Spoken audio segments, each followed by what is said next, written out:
into the day with the dawn ringing in my ears. Oh, I tune into my TV show. No better way, I gotta get myself into gear. Let's go. Oh, and I feel good today with my wake up in the morning espresso. I feel good today. It's my feel good breakfast show. Oh, very good morning, you beautiful souls. Thank you so much for tuning in. We've made it. It's a Friday, people. My name is Graham Richards. Thank you so much for tagging along for what has been an awesome week. And we're going to round it off in style. Just make today feel like a short hop until the weekend. We'll bring on those weekend vibes.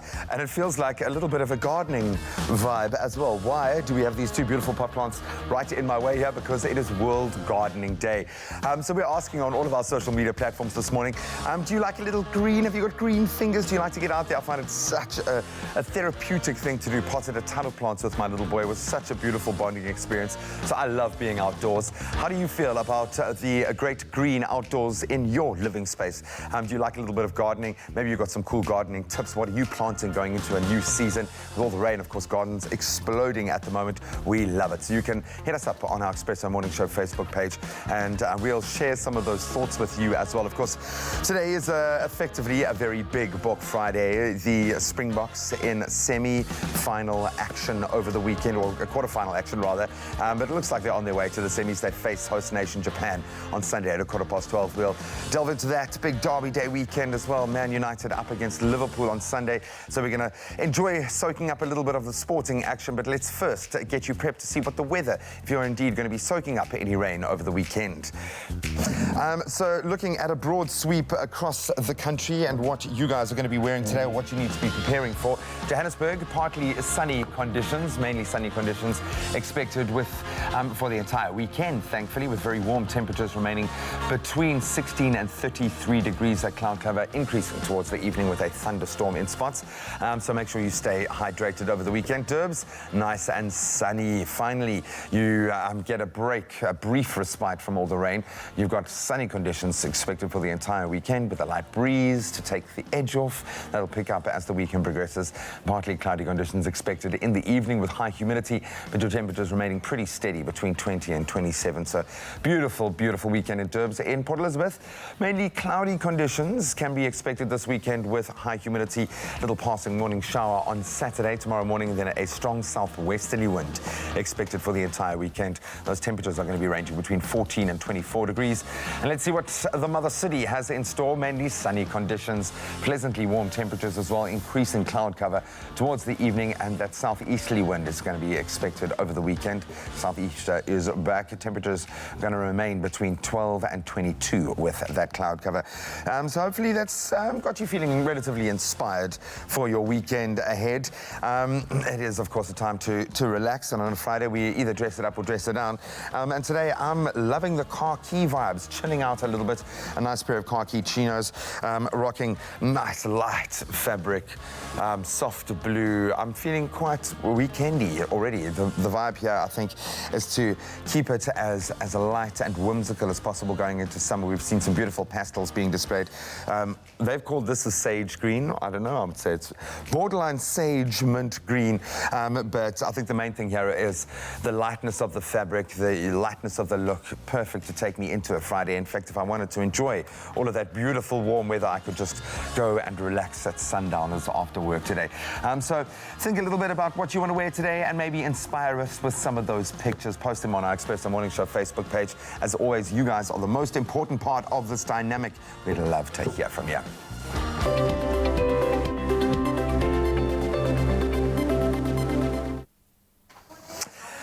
So we are going to be inspired this morning with a little bit of positivity. I think, often forget how powerful just one random act of kindness can be. Just one way of showing another person that they matter just a little bit, that you respect them, that you love them, that you know what they might be going through. One act of kindness might change the course of their day. So this is our kind of motivation, our mantra today. You can even say it with me in your own head. Be kind, be aware of those around you, and be active in showing one kindness a day.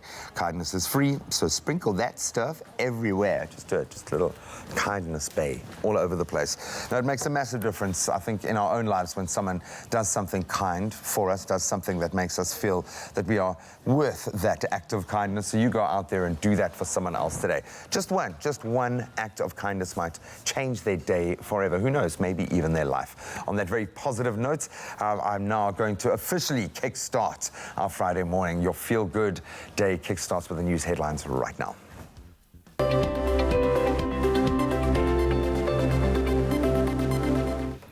Thank you so much, G-Man. Let's take a look at what's happening in those headlines this morning. Early indications are that the deployment of the army may have halved the number of murders in the Western Cape. Since Operation Lockdown started in July, the province's murder rate has dropped to around 30 per week. Matric learners in almost all provinces across the country could not write or complete the Computer Applications Technology exam due to power cuts as a result of Eskom's load shedding. The Gauteng Department of Education has raised concerns that more exams may be disrupted. Now moving further abroad, Swiss federal prosecutors have found oil trading firm Gunvor Group criminally liable for corruption in the Democratic Republic of Congo and Ivory Coast, ordering it to pay almost $95 million. And then the pound is surging to a 7-month high after Boris Johnson has finally secured a Brexit deal with the EU that would allow the UK to leave the trade bloc. UK lawmakers will decide tomorrow whether or not the deal will be accepted. And then finally, the Ndlovu Youth Choir's roller coaster ride of success continues unabated. Their latest achievement is being nominated for a Hollywood Music in Media Award. The choir shot to global fame during their performances on America's Got Talent, but first grabbed the attention of the world when they performed in isiZulu, a cover of Ed Sheeran's Shape of You on Radio Jacaranda's breakfast show. And it's that precise performance which has now earned them a Hollywood Music in Media Award nomination. The music video by South African flautist and Grammy winner voted Kellerman, and the choir has been nominated in the Independent Music Video category. The award ceremony is on the 20th of November in Los Angeles, and South Africa waits with bated breath. But of course, we wish them all the best of luck. They've certainly done us very, very proud. Let's take a look at what's happening in the world of sport. Graham Richards has all those details.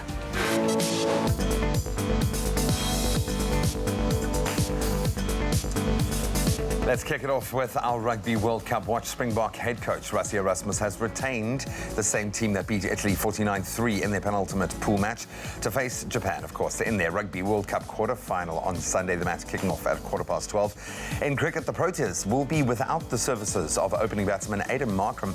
That's because he has been ruled out of that third and final test match against India due to an injury he sustained to his right wrist during the second match in Pune, which, of course, the Indians won with a dominant performance. Then in tennis, the 20-time Grand Slam champion Roger Federer will look to win his second Roland Garros title after he announced that he will be competing in the 2020 tournament at the age of 38. Then throwing forward to this weekend's action, at least the first two Rugby World Cup quarter-final fixtures. They take place tomorrow, starting with two encounters that really do provide something for the history books. We've got England and Australia at 9:15, and later defending champions New Zealand will be up against Ireland, and that match as well kicking off at 12:15. But Ryan Frieda is here to delve a little bit deeper into the Derby Day action this weekend, and of course all of that rugby that we can soak up. So stick around for the first hour of the show.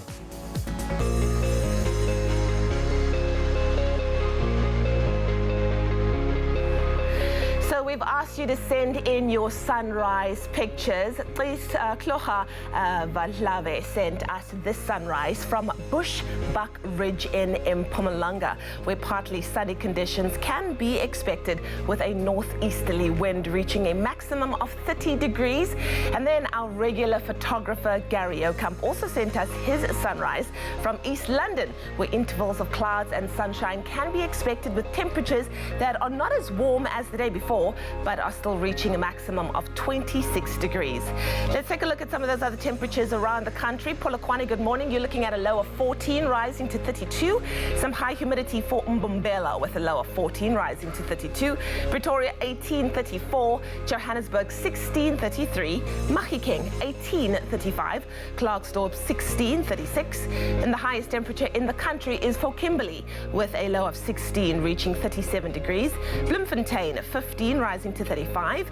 High humidity for Richards Bay, 17, reaching 33 degrees. Pietermaritzburg, 14, rising to 36. Durban, you're looking at a low of 20 and a high of 26. Mthatha, 13, 35. A southwesterly wind of 18 kilometers per hour can be expected for East London with a low of 18, rising to 26. Cradock, 14, reaching 35. And then occasional rain for Port Elizabeth with a low of 16, reaching 23 degrees. Light drizzle for George with a low of 14, rising to 22. And then the lowest temperature in the country is for Sutherland with a low of 12, rising to 28. A southeasterly wind of 17 kilometers per hour is expected for Cape Town with a low of 16, rising to 23. Worcester, 13, reaching 32. Also Springbok, you can expect a few showers today with a low of 17, rising to 34. And then Uppington, your temperature is 20, rising to 36 degrees today. All in all, it's looking like a pretty wonderful day. I'll have another weather and traffic update for you at 7 o'clock. So we couldn't wait. I'm sorry, we had to start talking a little bit of footy. It's a big weekend on the footballing front. Yes, Derby Day weekend, but he's a Liverpool fan, so I'm not even going to bother Feeling super how confident. he's feeling. Yeah, you're fine there.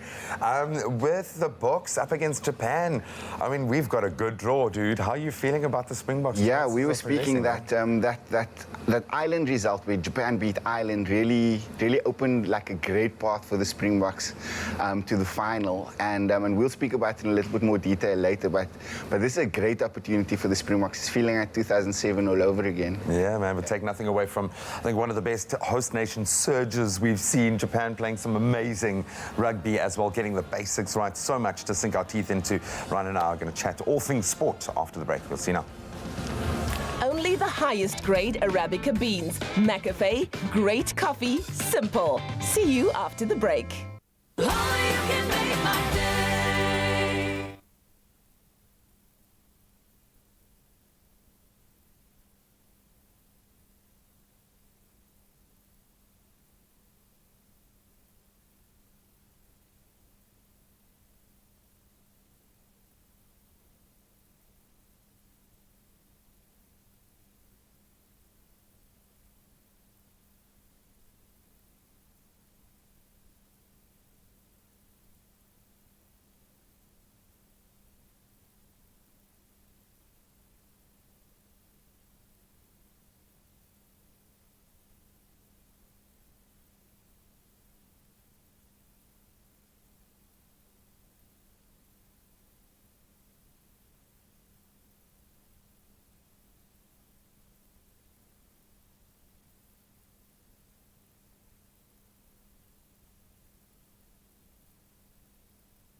It's my feel-good breakfast show. Welcome back. You're live with Expresso as we ask some very important weekend questions around our sport. Will the Proteas can they actually beat India on their home turf? To obviously not to win or level the series, we've lost it, but can they save some pride? We will be finding out, can Manchester United pull off probably what will be one of the biggest upsets of recent memory in the world of football, and what can we expect in the world of sevens? A nice pre-season tournament coming up over the weekend. We've got sports writer, senior sports writer, Ryan Frieda now joining us. You don't look like a senior, dude. Buddy, before we even talk about the football, which I'm sure you're quite excited about, can we get excited about cricket? Are we still suffering from post-traumatic stress after the World Cup? Because it feels like the team might be suffering a little bit. Yeah, so Dean Alger tried to salvage this whole situation by saying that there's still like Test Championship points on the line, right? So this game is still important, and there's nothing like a dead rubber and all of that sort of rhetoric. But it's hard, man. It's hard. It's going to be hard to watch this because there's just nothing on the line. We've got a couple of injuries, which I'm sure we'll talk about in a bit.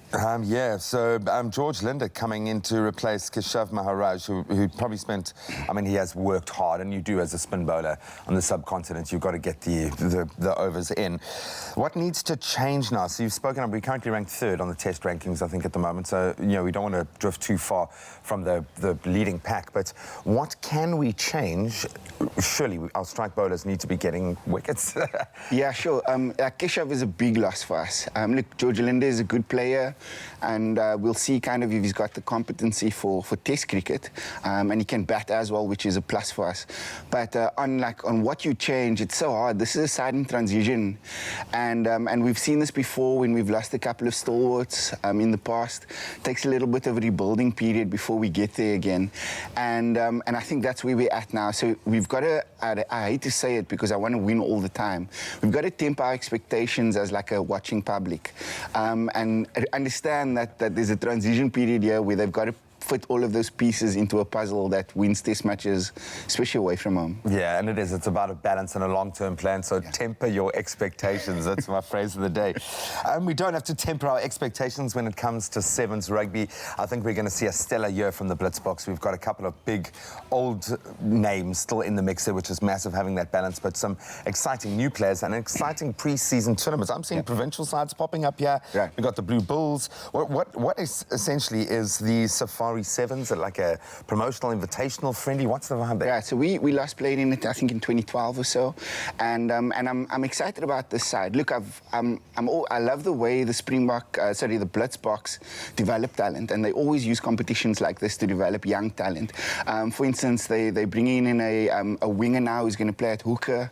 They're using this tournament to kind of suss out the lay of the land, like just before the World Series starts. And so this tournament is important for that. And I hope that they find what they're looking for here. Yeah, man. Well, you can already see the structures in place with the Oktoberfest, another fantastic testing ground going into a brand new season. But the Blitzboks, I think, hopefully you're going to be off to a fly. The Dubai leg being the first of the HSBC Sevens tournament, and we're drawn with England in our pool group. So you want to hit the ground running because they are our hoodoo side. Can we expect any hoodoo in football this weekend, Mr. Ryan Frieda? We have got probably the biggest derby in football, is it? Yeah. Liverpool, Man United? As a Liverpool fan, I see it as us going up against some small club, but...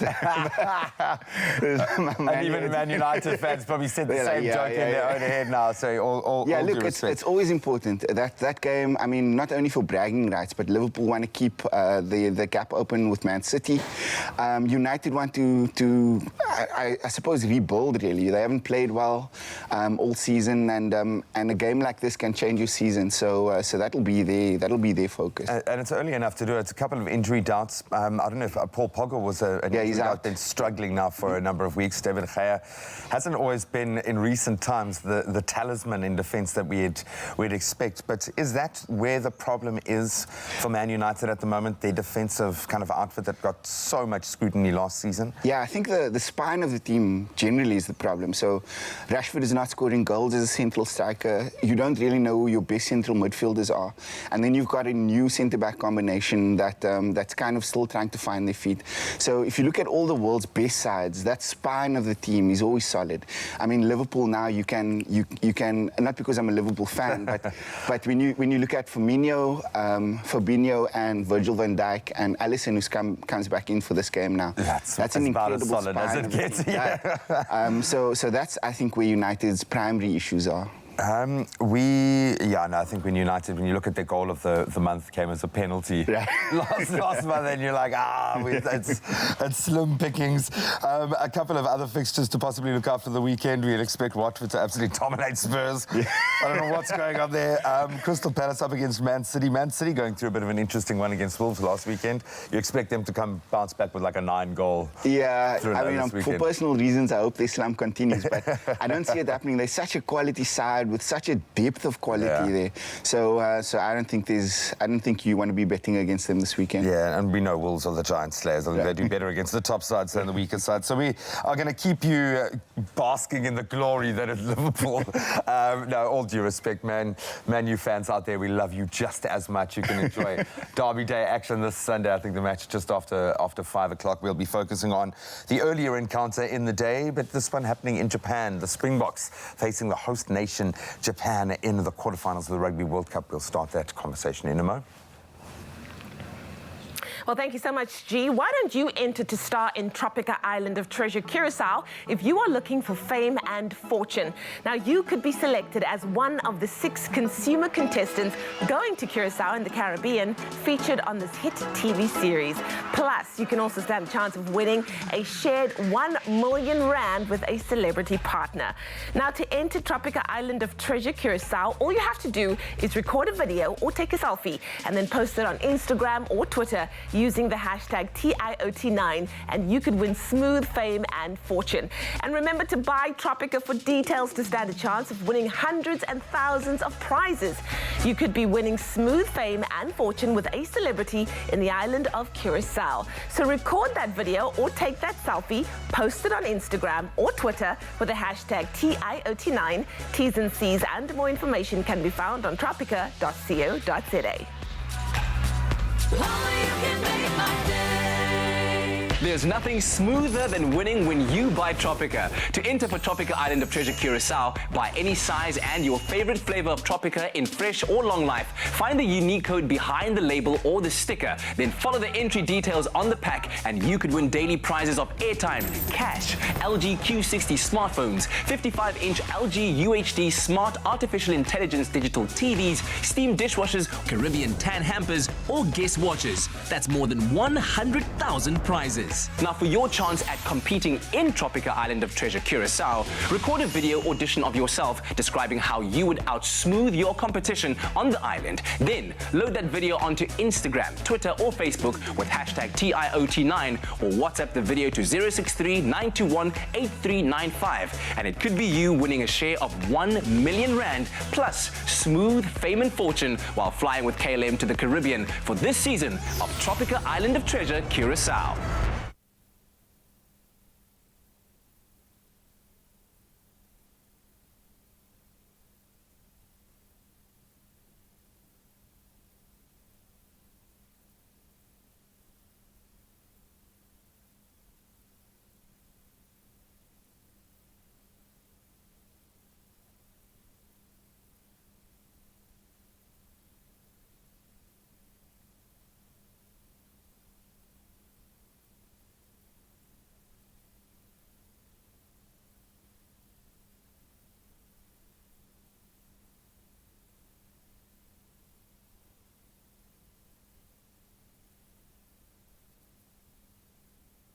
Organisers look for a natural, fun-loving, energetic and confident little girl with good ambassadorial skills.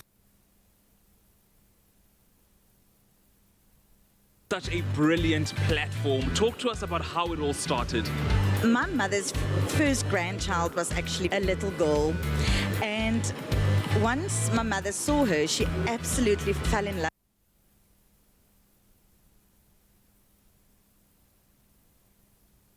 Great confidence in each little girl. What exactly can we expect from tonight's event? Well, from the little ones, definitely personality. You will see a smile. Change their lives. My personal thoughts is that every person that joins our pageant is here for a reason, and we listen.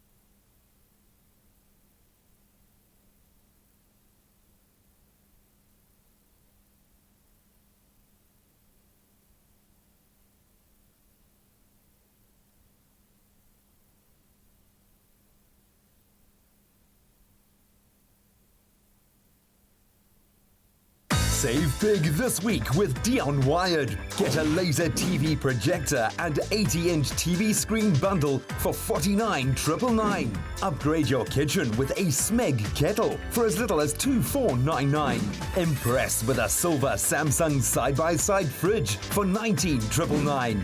Jam it up with a JBL Flip 5 for an incredible $1,999. And get a new 32-gig iPad for $55,999. It's my feel-good breakfast show.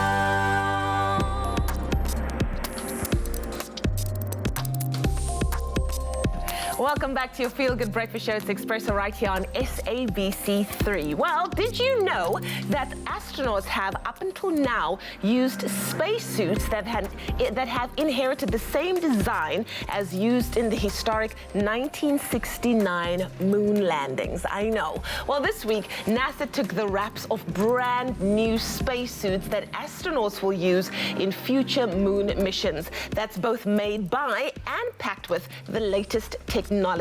Here to help us explore this is our resident tech expert, Brian Smith. Brian, welcome to the show. Thank you very much. Wow. Okay, so we've been using the same spacesuit since 1969. Why is this? I mean, we've made so many amazing moves in technology that this is the first time that they've kind of been upgraded, if you will. It's quite an interesting story in that if you consider that when venturing into space, if it's not broken, don't fix it. Okay, I hear you, yeah. So it's generally the same premise is keep the technology working and try not to iterate or experiment with any unsafe features. Obviously, you're dealing with a quite delicate situation on the International Space Station or going into deep space. Yeah. So these new suits are actually packed now with a bunch of latest advancements and learnings from all the space missions, essentially all the way from 1969. What's really exciting about them is essentially they've really a learning curve experience from the original design. So on the number of features, there's entirely new heads-up displays for astronauts to communicate with each other. There are new and improved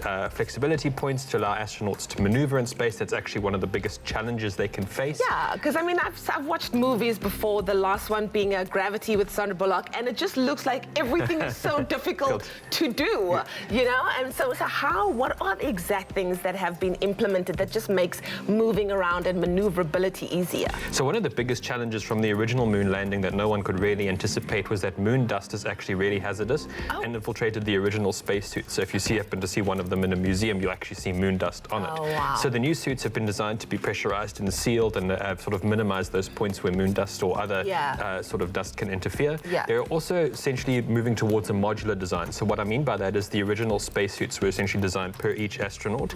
And NASA recently had a bit of an egg on its face in that it had to cancel the first female spacewalk because they didn't have enough spacesuits available that could have fitted two female astronauts at once. So the new suits essentially are modular that will fit fit both men and women, which is really exciting. And what's interesting is that NASA's actually learned something from the Russian space agencies, and that Russian astronauts enter their suits from the back, whereas American astronauts have historically been sealed into their suits. Oh, wow. So the new system essentially is far more easy to use and offers that much more flexibility in space. Okay, by when do you think we'll see these new suits actually being put out there? So pretty soon. So there are essentially two suits. So there's an orange sort of flight suit, which is not pressurized, so astronauts can have oxygen delivered in space or on space missions. And these new suits are going to be used as soon as 2024. So NASA has a new range of missions called the Artemis missions, which will see us land back on the surface of the moon and see the first female moon landing in 2024. Phew, exciting times, huh? Definitely. I love it. I love it. Well, thank you so much, Brian, for always keeping us up to date with what's happening in the world of technology. And of course, we'll have you back next Friday, just blowing our minds with all things tech news. Thank you very much. There we go. Stream Fireplace. Dion Wired, where humans go for technology. We're at the foot of the weekend. Friday means a good opportunity to go out and see a movie. But first, let's inspire you. Let's see who is sitting at number one on the local box office.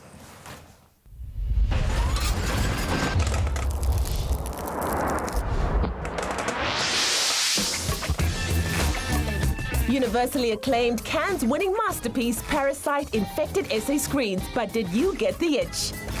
Hustlers drops it like it's hot, 3 spots for 5th in week 5. Seems we all found our homes weird enough, the Addams Family opens in 4th. Elope Olombola Transatlantic Love lands at 3rd place, opening with local flick Zulu Wedding. Though most felt torn between another 2 men, The Fresh Prince and a more slightly ripe prince in Gemini Man opening 2nd. But the clown prince of crime is laughing all the way to the bank as Joker still menaces 1st in week 2. Why so serious, my friend? Not that Joker. This Joker is dominating. JP Sebastian joins us. First of all, very quickly, the take on Joker being there for a 2nd week. Will it push for a 3rd? What I'm reviewing later, Maleficent, is obviously a big hitter. But I really do think that Joker's going to hold it for a bit longer. But why have not enough of you gone to see Parasite? Come on, it's one of the best movies of the decade. But whatever, who cares about what the money it's earning? Like, he's an artiste. Okay, let him express himself. Okay, dude, this story is something that I learned about as a child. I wasn't aware that. I thought everybody knew this story, but you actually don't. No. And when we look at some of the new movies that are releasing, Die Verhaal van Racheltjie de Beer. So I've got the man in front of me who apparently had to do set works of it. But it was like the first thing you ever learnt in primary school. That's I know the story. Die Verhaal van Racheltjie. But I don't know if it's going to be a spoiler alert, but just I'm going to say there's 2 kids out in the wilderness, a brother and a sister. Okay. Blizzard hits. How do you save a life? Racheltjie figures it out, okay? Or does she? I don't know. It's a tale as old as time, man, but I can't believe that it hasn't been made into a movie before this. I didn't have to do it at high school. I didn't have to read about it. I suppose I didn't know Afrikaans, so that comes into play too. But I've never heard anyone mention it before either. Obviously, the most popular one for me is maybe Philas a Kind, which is also on circuit at the moment. No, but it's set in a similar time. Predates that, yeah. This is, period would be 1800s, if I have it correct.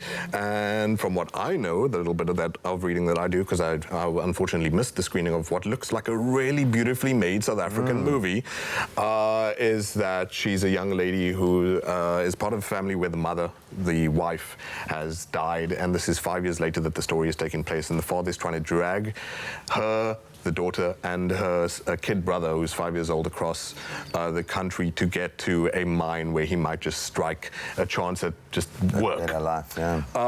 And so it looks magnificently shot. It looks like someone really likes Iñárritu, and not just for the revenant feeling of it. You remember that.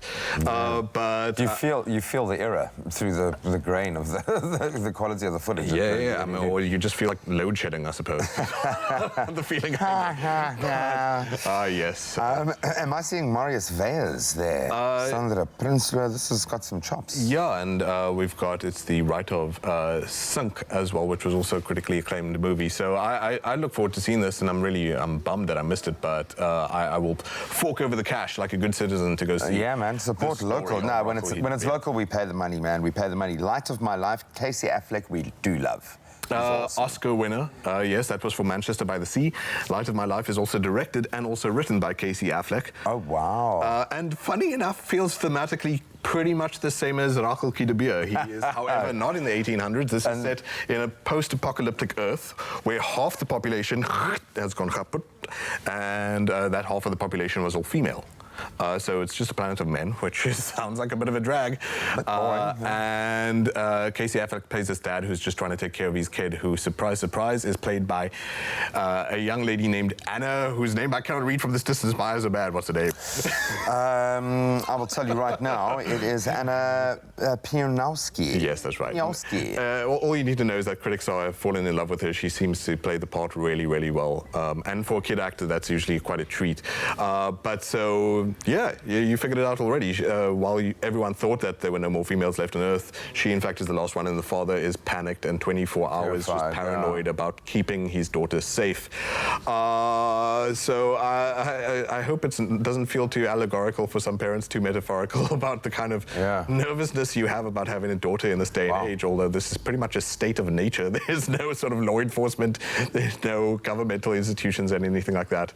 But yeah, it looks like it's going to be quite a touchy-feely kind of drama, not so much like The Road, not so much like the video game The Last of Us, but does feel similar, you know, father and daughter lost on people on the in case will bring that, he can bring the angst, the depths of yeah, pain. I just don't know. It's strange that he would want to bring this kind of story, because he's a dude who's got the Me Too movement rightly following him around for accusations that are quite credible, and he's making a story about himself being a male savior to the last woman on Earth. It's a weird decision. But there is an agenda. Mama, directed by Julio Madame Penelope Cruz. We do love her. Yeah, this looks like another emotional piece. When Penelope Cruz was sort of exported to us, which is to say to Hollywood cinemas, we thought that she was just a pretty face and she was just put there for that reason, but we forget that she was in Vanilla Sky and she was great in that. She won an Oscar for Vicky Cristina Barcelona, supporting actress, and Volver, obviously, in her home country of Spain. Lady knows what she's doing. She's a competent actress, and so grit to her performance. Yeah, she's game for anything, and this looks like it's going to be one of those reliably manipulative tearjerkers. And when I say manipulative, you know, you go in there just for the emotional, the cathartic release. She is a woman who, as you're seeing there, finding out that she has a lump. That she's not been paying enough attention to, and she's in stage 3 breast cancer. At the same time, she's quite heavily pregnant. I don't know how far along her character is, but she's concerned about bringing a new life into the world and feeling like this might be the last chapter of her own. So, like any good movie, would go through Ruth Bader Ginsburg's 7 stages of denial. Not Ruth Bader Ginsburg? No, wrong. Psychologist. Who cares? But like the trauma of like getting over, learning that you've got this sort of thing that you're trying to get over, and will you get over it? Trying to rationalize your way out of it, and then just trying to live your life for the last few days you might have with your kids, and trying to bring this new one into the world. Wow, this looks like a heavy hitter. It looks beautiful, but it looks about heartstring stuff. Draining. Spanish guitar, yeah, probably pretty draining, but it looks well filmed, and Penelope Cruz is super competent, so that's she's lovely. A nice mixed bag there. Thank you so much, my friend. We'll bring you back a little bit later to continue chatting movies. I can't believe still that you haven't heard the story of Rachel Kidebere. Go and Google it right now. We'll continue to chat movies with Mr. JP Sebastian. A little bit later, we're going to talk rugby in just a few moments after this break. But first, Rachel Kidebere. Rachel Kidebere.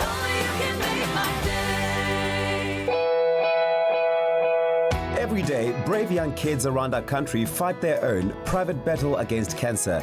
To show them that other kids and families have got their back, a portion of the proceeds from every NutriKids product sold will go to secure the next Clover NutriKids Choc Home in Port Elizabeth. A support base where children undergoing treatment and their families are accommodated, supported, and given a fighting chance against cancer.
It's my feel-good breakfast show.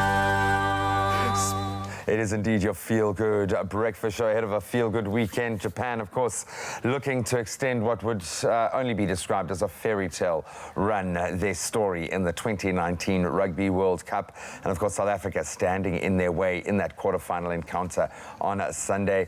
Rassie Erasmus making no changes to the team, not having to, thankfully, due to the few injury concerns. Our senior sports writer, Ryan Frieda, joins us to unpack a really interesting fixture. We also touch on some of the other quarterfinals, some really heavy hitters tomorrow. But I think South Africa, first of all, has been given a dream run. Let's be honest here. We want to be facing Japan now.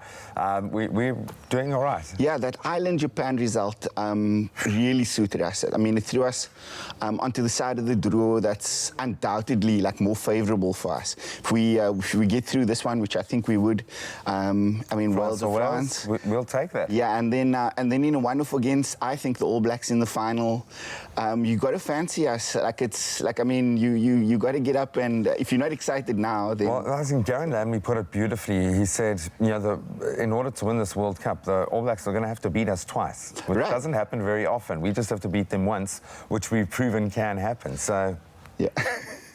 Just saying. But we have to get through Japan first. It's one thing to say that a team is just riding the wave of their obviously brilliant support being on home soil, and the fans have been amazing. But they've been playing really good rugby. They've been getting the basics right, playing good territory, good possession, and individuals are sparking at the right moments. So you've got that balance. Right. The key feature of their game has been how structured and organised they've been, particularly on attack, but we all know that defence is kind of the cornerstone of the World Cup, and they haven't looked vulnerable, well, at most stages in this competition. Ireland tested them a bit, and they came through that particular test well. But the attack is so structured, so well organised. They're kind of clinical in the tight phases. Set pieces are good. They're a good side. And they fought really back from behind twice now as well, which is very notable. Let's talk about the box. No changes, in fact, to the team, except for Bongi Mbonani getting the start at hooker, which I think is great. Spoiled for choice in so many of the positions. I know a player you quite love. Faf de Klerk is obviously going to be the first choice in that space, but I'm expecting something from him with so much now we've seen pressure or competition for that berth, so many of the positions. This is kind of a good proving ground again for the semis. Players are going to step up. Yeah, I think the gap between our last game and this quarterfinal now has been good for us. It would have given players like Faf de Klerk, as you mentioned, opportunity to refine, particularly his kicking game, which I don't think has been really on like at the level that you would have expected it to be. And it's so central to the way the Boks play and will play against Japan that this period between the last game and the quarterfinal was critical. The Oaks have just been box kicking. That's all they've been doing for the entire practice. While everyone else has been running shadow drills or whatever, Rassie's been like, again, have a kick. Again. But it is, like you say, a very important part of the way that the Boks are playing at the moment. When we look at the mix on the bench, mainly forwards, he's going to be using the big boys to bash it up. Yeah, so again, gone with that same split that we went with against Italy. So 6-2, which I think is the right way to go. And if you look at the guys coming off the bench, somebody like Malcolm Marx, for instance, so Bongi Mbonambi starts the game. Rassie has spoken about why he wants to start with Bongi, and he's made no secret of the fact that they're going to try and pound it up through the phases. And then when you got players like Malcolm Marx coming off the bench, I think Japan will stay with us for 60, but the resistance will crumble after that. You talk about impact players. Steven Kitshoff is one of the best impact players that we've got. Archia Snyman, unlucky not to have a start, I felt. Would you have him and Franco on the bench? Yeah, so those are players that would start in most other teams in the World Cup, right? So again, like to reiterate, like our ability to not only to maintain but to up the ante in those last 20 minutes is going to be critical against Japan. They, like I said, defensively great, like well organized, structured. But we want to wear down that resistance. And when you're talking about a player like Archie Snyman, who I think we spoke about the last time, I think will go on to be one of the best players in the world. No, completely.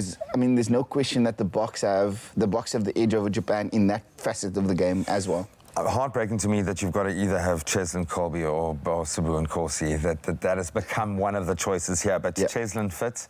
That ankle does seem to be a bit of a worry almost every match that he plays. But no massive injury worries here. This is a team that looks incredibly strong. Yeah, for me, Cheslin Kolbe is the second best backline player in the world at the moment. I like Bowden Barrett.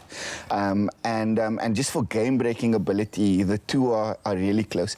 So Cheslin being fit is a massive plus for us, and especially in a game like this where things are expected to be tight, we've got to take opportunities. The very few opportunities are created for you. Cheslin's game-breaking ability is critical for us. It's almost 100% conversion rate. He's going to be touching the ball, there will be a try. It's almost, I think we're sitting on about 95%. But I think the Springboks definitely having the edge there, despite this beautiful upswelling of support we've seen in Japan. Other quarterfinal fixtures to look out for. Tough tomorrow, man. Really tough day. Some massive encounters. How are you seeing tomorrow playing out? Look, I think England all the way, surely against Australia. Yeah, I think England have been building like sort of quietly throughout the pool phase, and they're going to have too much for Australia. I just think in like the key facets of the game, particularly up front, and in the goal kicking stakes, they better. And goal kickers have been decisive throughout every Rugby World Cup tournament, and I think that's a key area of the game, and they just edge it for me. Obviously, the All Blacks more than just edging it in their encounter against Ireland, but this is an Irish side that has been ahead of them in the rankings. If that Ireland team fires, this is when you want to do it. From a South African perspective, it would be great if this is where they chose to fire. Yeah, so Ireland have put the All Blacks under pressure, particularly in Dublin. But in a World Cup game, I think the All Blacks are just a more refined team. They'll go on. I think we'll play them in the final, and then it's that one-off like you spoke about. Yeah, earlier. man, completely. No, you get a sense of trajectory during a World Cup. Some teams not quite there. Australia maybe not at the right crest yet. They showed some brilliant fight back against Wales. But you get a sense that out of all of the teams, the team that's on the most consistent graph has got to be the All Blacks. So it's going to be a tough task. Yeah, so the All Blacks, I mean, there's something to be said about the journey that they've travelled in the World Cup. I think the 2011 World Cup was like a turning point for them because they got that voodoo off their back and were able to just kick on from there. But the All Blacks in a World Cup, you never bet against them. They've got a great team and one that I think only the All Blacks, only the Springboks can match. Completely, man. Ryan, thank you so much for giving us your perspective. You can share that hashtag Stronger Together Love on all of our social media platforms. Copy Ryan in as well. Well, what a very exciting sporting weekend ahead, but we've also got a very exciting show ahead for you because it's a Friday. So Tabiso is headed out and about to Kalk Bay because we are bringing you some outdoor fitness. Of course, look at him, Cindy Abrams, living their best lives over there. Cannot wait to see him witness the fitness. All that and more coming up on your Feel Good Breakfast Show. Go and grab another cup of coffee. We'll be right back after the break. Yes, G, go and do it. And one for Ryan, too. Cool. Catch the repeat of Presenter Search on 3, the Expresso edition, Saturday at 1, as the top 6 contestants hit the road and present travel segments from the beautiful kingdom of Eswatini. Teaming up, they must now work together to create TV magic and avoid elimination. Presenter Search on 3, the Expresso edition, Wednesday evenings at 7:30, repeat Saturdays at 1, only on 3. The stage is yours, own it.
birthday to you. Feel it?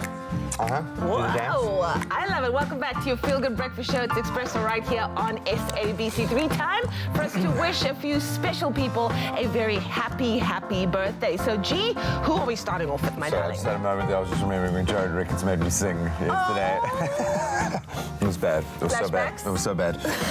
This is going to be much better. Why? Because we get to love and share these beautiful birthday dedications. We've got a ton to get through this morning. So let's start it off with my sister Jessica. Happy 28th birthday. You are such an amazing person. I thank you for everything you do for me and simply being yourself. I wish you nothing short of an amazing day. 28 years of the heart pumping, and that's from Charlene. Happy birthday, girl.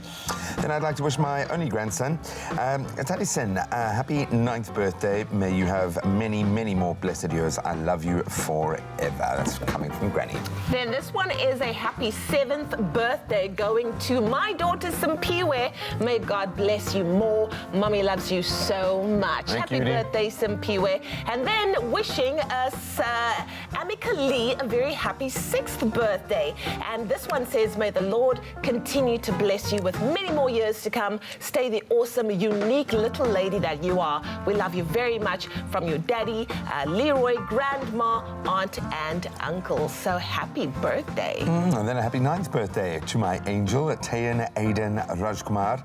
Have a super awesome day. I'm really proud of you and how big and smart you become, baby. You truly are a blessing. That's from your loving mummy, from Kiara, Kiasha, Austin, daddy, and your loving godparents, Melissa and Jerome. Everybody's involved. Enjoy your day, babe. You're a babe, Tayan. That's cute, man. And then we'd like to wish our mother, grandmother, and great-grandmother. Oh, and Pretorius, a blessed birthday. Much love and appreciation. That's coming to you from Elton, Patricia, Jasmine, Ethan, Diego, and Skylar. Well, this one going out to Olga Jacobs, saying happy birthday, Olga Jacobs. Stay that gorgeous lady and caregiver. Lots of love from the Jacobs clan. Also, this is a big one. Happy birthday to Ma on her 89th birthday. Hope you have a blessed birthday and many, many more years to come, from Kathleen Jansen. So happy 89th birthday. What a milestone. Then a happy 60th as well. Talk about milestones. That's going out to a mother and grandmother, Rosalind. May God grant you all your heart's desires and may his favor always rest in your life. We love you. And that's from Ferdinand, Simone, Zoe, and little baby Ava. Oh, I love that name. Ava. Then I'd like to wish my son, Arianto, a happy 14th birthday. May God spare you many more years to come and all the good things that you wish for. Love from your mum, Amadao, and Azra. Enjoy your day. Yes, we've got some cool names. People got cool names out there, man. Exactly. Well, this one I love. It's a really cool one. Rita Bila saying, dear self, you are good girl. beautiful, Well done. enough and awesome. Do keep writing your own story. Never wish to be somebody else, because we are made differently, and that's what makes this world look so beautiful. Happy 26th birthday to myself. I wish all the best in life. Rita Bile, I love that. Yeah, can we get a round of applause for that superstar? Everybody. Happy That's birthday. beautiful stuff, man. Hopefully we've made your day. I had someone stop me to tell me her mom had gotten a message read out and how much it meant to her. And I'm thinking, like, this has become one of the most popular parts of the show. It's crazy, but we love to share our love with you. We love to share your beautiful dedications with each other. So keep them coming. Send us your 15-second video. Maybe you want to sing a little bit. 071 640 6551. Or you can send it to birthdays@cordova.tv. But most importantly, just get it in and give us 24 hours lead time. Happy birthday. Happy birthday. Okay, sweetie, time to blow out your candles.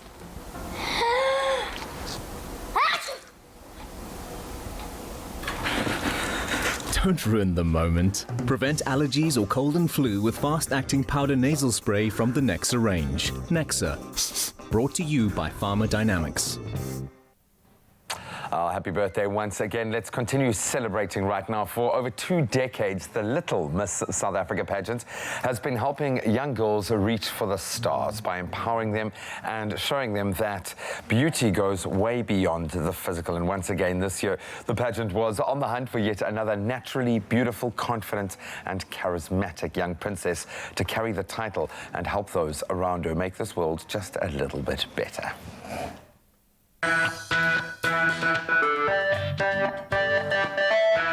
The organisers look for a natural, fun-loving, energetic and confident little girl with good ambassadorial skills. Event manager Bernadette van Niekerk shared what entrants get out of it.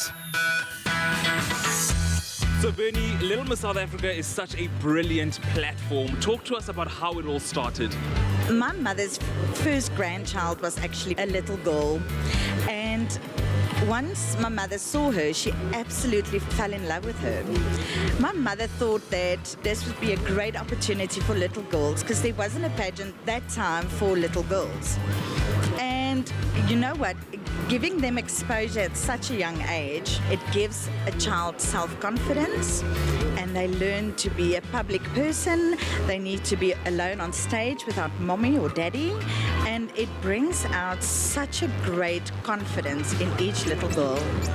What exactly can we expect from tonight's event? Well, from the little ones, definitely personality. You will see a smile, you will see happiness, and also a little bit of nerves. Some of the little girls, maybe it might be their first pageant, but other than that, I think they enjoy everything. They make so many friends. They're happy-go-lucky people, and that's what we like. A little girl to still be a little girl. Entrants are judged on verbal skills, poise, confidence and spontaneity on stage, as well as individuality. They qualify from the age of 9 up until 12.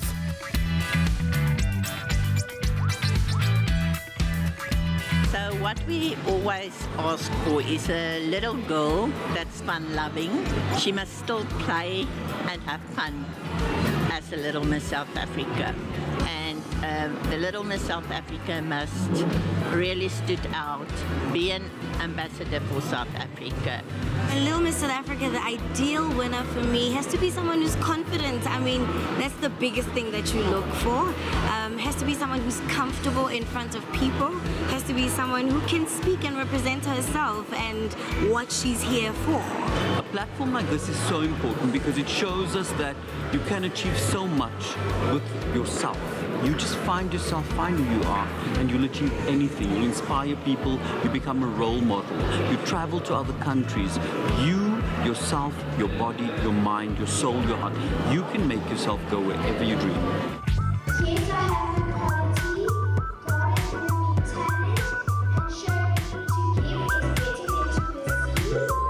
And I strive to become Miss South Africa one day, then Miss Universe. I'm confident, I'm strong, and I'm sitting here with our Little Miss South Africa, Mariella. First and foremost, congratulations. Thank you. And tell me, how are you feeling about winning tonight? I'm happy and a little bit shocked because I didn't think I'm gonna win. How are you going to use your title to help other people?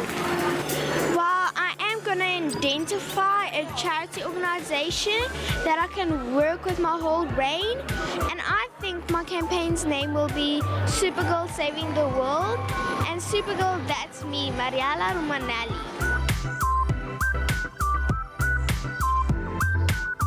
Miss Preteen International is for girls between the ages of 13 and 15 respectively, and in 2020, Hlonela Njongwe proved to be head and shoulders above the rest.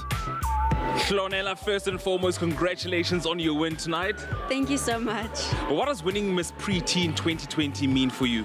It means a lot to me because I've worked hard towards it, and also it gives me a bigger platform to do things I believe in, to give girls a younger voice, and I think just having this platform can help me focus on little children that I can help change their lives. My personal thoughts is that every person that joins our pageant is here for a reason, and we listen. So in the future, if you are a contestant or model or a person that just wants to help better South Africa or better the world or better your community directly, come and join us. We will help you do that, and that is our main focus. Other winners included Miss Creativity as part of Little Miss Petite South Africa, as well as Miss Teen South Africa, who we hope to see a few years from now in Miss SA.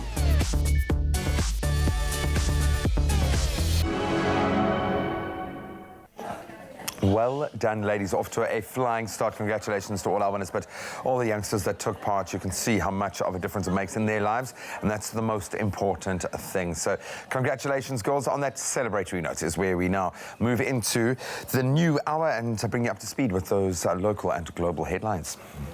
Thank you so much, Graham. In the national news this morning, early indications are that the deployment of the army may have halved the number of murders in the Western Cape. The Mitchells Plain Community Policing Forum's A.B. Isaac says that since soldiers were deployed to help police, there's been a decrease in high-priority crimes. Operation Lockdown has been in effect since July, and police say that since then, the province's murder rate had dropped to around 30 per week. Police Minister Beki Cele said the Operation Lockdown had led to the arrest of almost 6,000 people. Matric learners in almost all provinces across the country could not write or complete the Computer Applications Technology exam due to power cuts as a result of Eskom's load shedding. The Gauteng Department of Education has raised concerns over the possibility that more exams may be disrupted. This after Eskom announced that Stage 2 load shedding is likely to continue throughout the week. Meanwhile, Western Cape Minister of Finance and Economic Opportunities, David Mania, had said that Stage 2 of load shedding could cost the province up to 150 million rand per day. Now moving further abroad, Swiss federal prosecutors have found oil trading firm Gunvor Group criminally liable for corruption in the Democratic Republic of Congo and Ivory Coast, ordering it to pay almost $95 million, the Swiss Attorney General's office said yesterday. The Geneva commodities trader has been convicted of failing to take the necessary measures to prevent public officials being bribed in order to gain access to the petroleum markets in the DRC and Ivory Coast. The Swiss Attorney General began investigating Gunvor as a company for organizational deficiencies in 2017. The pound is surging to a 7-month high after Boris Johnson has finally secured a Brexit deal with the EU that would allow the UK to leave the trade bloc. Johnson's team worked with the EU in Brussels overnight on Wednesday to finalize an agreement that would suit both sides. The new deal sees Northern Ireland remain in the customs union with the EU, while the rest of the UK would leave. UK lawmakers will decide tomorrow whether or not the deal will be accepted. And then finally, when life gives you bears, trick them into doing market research. A bear named Big Boy was raiding honey production facilities near Turkey, Trabzon, Samim province. Now, all concerned tried everything to keep him from destroying the hives, but nothing seemed to work. So agriculture engineer Ibrahim Sedef came up with a brilliant idea. He saw this as an opportunity and used Big Boy's night raids to determine which type of honey was best. In multiple double-blind trials, Big Boy always preferred the rare, expensive Anza honey, followed closely by chestnut, flower, and pinewood. Big Boy noticeably steered away from the low-quality supermarket cherry jam made with corn syrup. The conclusion: bears have a superior honey palate and can distinguish a classy honey. Well, that was your 7 o'clock news update. Let's get another look at what's happening in the world of sport. Here's Graham.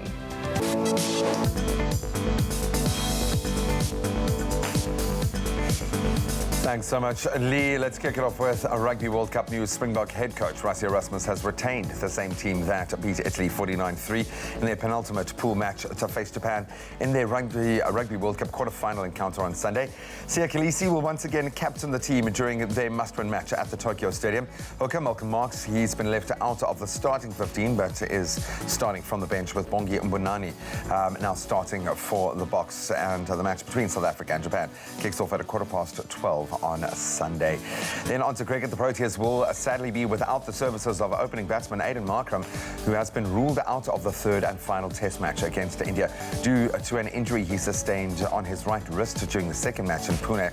The top of the order batsman picked up that injury during his dismissal in the match that saw India beat South Africa with a dominant performance by an innings and 137 runs. The final test will take place tomorrow, kicking off bright and early at 6 a.m. South African time.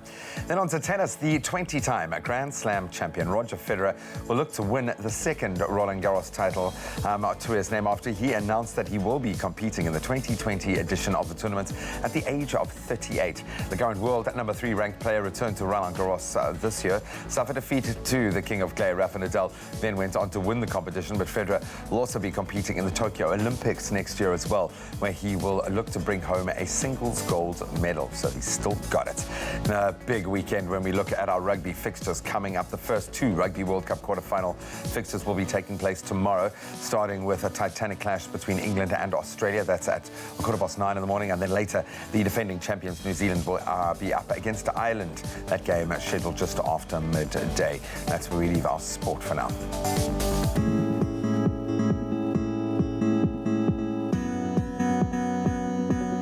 Let's take a look at what's happening on our roads. Starting off with Gauteng this morning, there's been an accident on the N12 westbound after Jet Park Road. The right lane is currently blocked, so please approach with caution.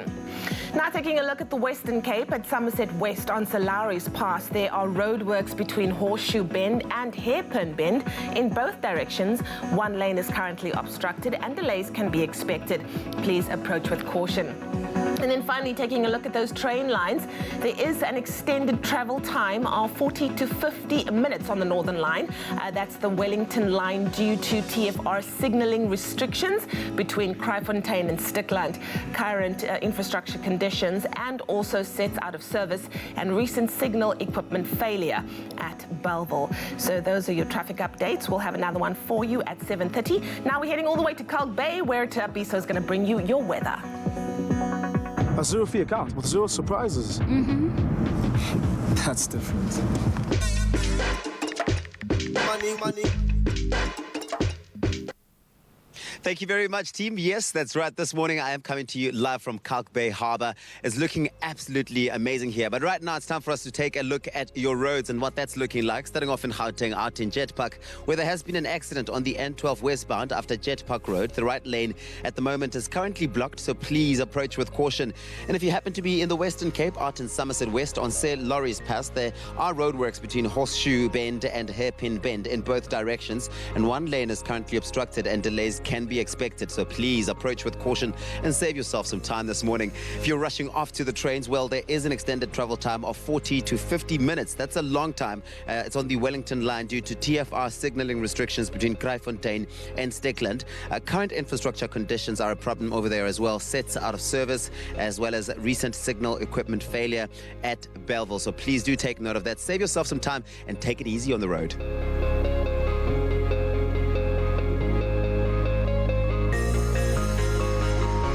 And now we take a look at your weather. But first, we take a look at those beautiful sunrise pictures. Well, as you can see, I have sent in my beautiful sunrise picture from Kalk Bay today. Sunny conditions can be expected with high humidity and a light southeasterly wind reaching a maximum of 21 degrees. So far, there's a stunning breeze happening right here. The sun is out. It's already starting to pick up in terms of temperatures. It's getting a little bit warmer. I've seen quite a number of people taking a jog around here. It is a good day to be out and about, which is absolutely fantastic, especially because we're going to be doing a fitness session, myself and Cindy, around here a little bit later on. We also received a beautiful, absolutely breathtaking sunrise picture from Katleho Maboya. Our very own cat has sent in this stunning picture. Absolutely beautiful. You too can get your picture through to us on our Facebook page. It's Expresso Morning Show SABC3. Remember to use that official hashtag Expresso Show and we'll put you on. And now we take a look at those temperatures across the country. Starting off in Polokwane, a low of 14 today, reaching a high of 32. It's a nice and sunny day. If you're out in Mbombela, you've got high humidity today. Sunny still, but 14, that's your low, reaching a high of 32. With Pretoria starting off at 18, reaching a high of 34 degrees. Johannesburg, your low today, 16, peaking at 33. If you're out in Mahikeng, Bokoni Bophirima, 18, that's your low, reaching a maximum of 35. Klerksdorp, you'll start off at 16, climbing up to 36. If you're out in Kimberley, you've got the highest temperatures in the country today, 16, that's your low, reaching highs of 37, with Bloemfontein starting off at 15 and reaching those highs of 35 degrees. Richards Bay is nice and sunny today. Expected high humidity, 17, that's your low, reaching a high of 33, with Pietermaritzburg starting off at 14, reaching a maximum of 36. South Africa's playground, Durban, nice day for you today, clear day, 20, that's your low, reaching a high of 26, with Mthatha starting off at 13 and reaching a high of 35. Out in East London, expect that southwesterly wind traveling at 18 kilometers per hour. Your low 18, reaching highs of 26, with Craddock starting off at 14, picking up all the way to 35 degrees throughout the day. Occasional rain is expected for Port Elizabeth, the friendly city, 16, that's your low, reaching a high of 23. With George, expected light drizzle over there, here and there, patches of it, 14, that's your low, reaching a high of 22. The lowest temperatures in the country today, that is Sutherland, 12, that's your low, reaching a high of 28. And if you're out in the mother city, Cape Town, a southeasterly wind traveling at 17 kilometers per hour, that's what you can expect. It's sunny, but you start off at 16, peaking at 23 degrees. Worcester, 13, reaching a max of 32, with a couple of showers expected for Springbok, 17, that's your low, reaching a high of 34. Expect some thunder showers over there, a bit of sun here and there as well though. And if you're out in Uppington, lastly but certainly not least, your low today, 12, reaching a high of 36 degrees. It's going to be a nice, sunny and warm day out in Uppington, and that's where we leave it for now. The next report will be in about half an hour. I forgot his name, the original. We are trying to remember the names of the original Addams Family cast members. If you're wondering, Julia. Raul Julia. But so I'm going to go watch Addams Family this weekend. Buddy, we are talking movies with JP Sebastian. Maleficent, is it magnificent? It has returned. I feel like I need more caffeine before I can pass judgment on that. And where else do I get my caffeine but from? And most importantly, how many popcorns will it get? I can't say that now. Can we get a muffin just to fill us up before the popcorn arrives? What's on the card? What kind of muffin you got? Poppy seed muffin. Oh, can I have one as well? Yes. Please? I'm happy to take this muffin. What's your favorite muffin? Blueberry. Blueberry, you skip a beat. I love blueberry, I love... I'm pretty strong on poppy. Like, I think there's some debate sort of like... You're holding it like you're precious, dude. Yeah. My precious. Look at you, clearly he loves it. A taste loved by those who have tried it. McAfee, great coffee, simple. See you after the break.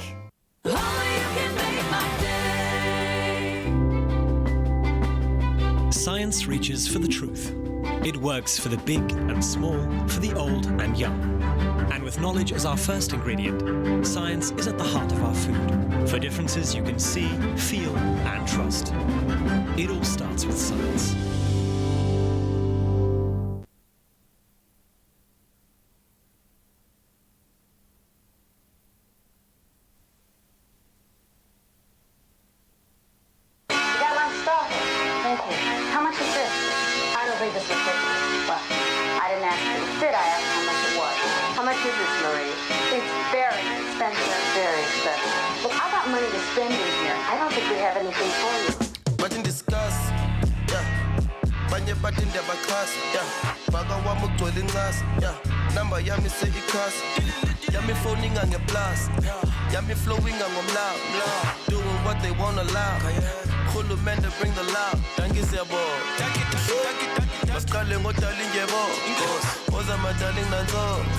All that shit up for your boss. Super focus, I need 2 Coronas and I'm good to go without a meal. Hey, riding solo from Kadir. Shy is slow on London Bay. Shit just forget in my cat. Abandon on my cat.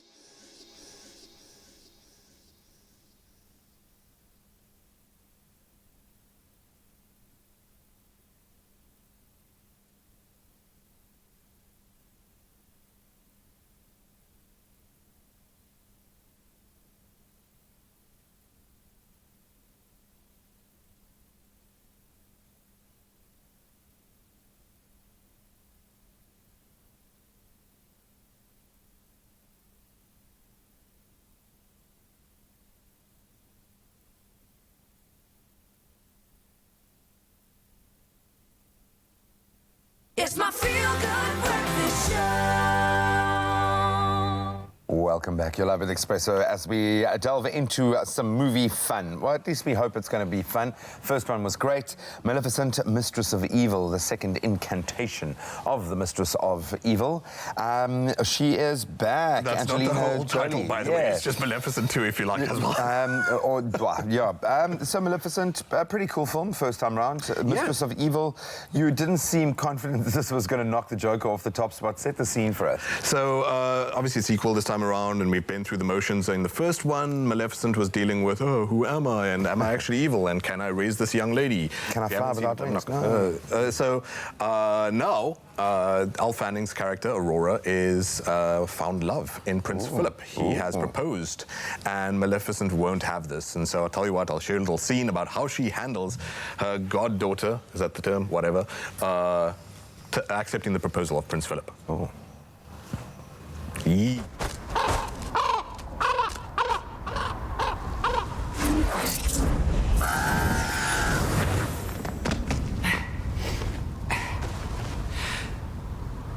Mistress! What? I have a little bit of news. Well, on with it. It's nothing of any real consequence, and it's certainly no reason to overreact. It's just that Prince Philip has, Disappeared? No. No, Philip has... Yellow fever? No, wait. Leprosy. No, mistress. Prince Philip has asked Aurora if she'll become his... Don't ruin my morning. I'm going to use that line today. Don't ruin my morning. Me, you're trying to say Zaz. Don't. Okay, looks cool enough. So clearly she's not happy about the advent of Prince Philip. Yeah, and there are a bunch of other things where we're going to learn that in the sequel, somehow Maleficent is evil again, and the movie does not care to sort of tell you why. But very early on, the narrator tries to desperately condense why the Maleficent, who had a change of heart in the first movie, suddenly is back to her old ways. And I promise you, the movie makes no effort to resolve that for you at all. So you just got to go along for the ride, and you're like, okay, let's see how this plays out. So Prince Philip, beautiful enough. Yeah. It actually has really gorgeous shots, and there were a couple of times I wrote down 2001 in the dressing room or something like that. And so shame, poor cinematographer whose name I didn't look up. Looks like they did do a fine enough job. Graphics-wise, though, I do have beef there. It's not the ugliest looking thing in the world, but it's weird that it doesn't feel like there's a major leap between the years, and it really makes me miss practical effects. So just the way Star Wars is making little latex creatures with actual rubber tentacles and stuff like that. As a bliff, people just make puppets. They look really good and they work well. Real. This too much sheen, too much polish, too much sort of unrealism in the graphics at times. That's not the deal breaker though. Okay. So a bit more about the story. There is a deal breaker. Yes, and the reason why JP will divorce himself from this story is that what you see now is Maleficent goes to dinner with the in-laws to be. Michelle Pfeiffer is the conniving queen who is looking to, in a way, it seems from the start, poison this relationship between Maleficent and the young lady, saying, I will be the better mother to her. You have gone against your own evil nature to raise her, which is really swag to say. And is threatening to take the girl away from Maleficent, who she's known for so long, and it's bad enough that the boy seemed like he was going to take away. Maleficent, on the other hand, realizes that she's got family elsewhere when she's rescued from this woman by Chiwetel Ejiofor, who's also a fae, is the term that they use. I think it's also a pronoun these days, interestingly enough. And she finds her own tribe, her own species, if you like, and that ensues in a whole bunch of other stories. But similar to not explaining how she gets evil, this is so poorly written at times. It's sort of like one of those old 90s point-and-click video games where a character's just like, hello, my name's Graham Smith, but I'll be useful later. Don't worry about me. Push that aside. Just to work it in. Buddy, I've got to ask then, do we have another little featurette? Sure, because the central charm of Maleficent obviously is Angelina Jolie, who is still swell in this movie as well. She is the main thing behind the whole thing, and so here's a little featurette. Main thing behind the whole thing, she's the only thing. Take a look. Yeah. There is no one in the world that could play Maleficent except for Angelina Jolie. Seeing her for the first time back in the black cloak and horns, it's very exciting. I'm sure your kind would agree. Maleficent's a character that people used to think of as one thing, and now we know more of who she is. Do you? In this film, we pose the question, are we all good, are we all bad? What exactly are you implying? Angelina has that aura and charisma. That's so very kind of you. She's able to bring all of the strength to Maleficent. She's a force of nature. Maleficent is not just dark, she's actually playful. She's just otherworldly. It takes your breath away. Maleficent is such an incredible, larger-than-life character. Hello, Beastie. I love Maleficent. She's like my alter ego. She's so iconic. Humans are hilarious.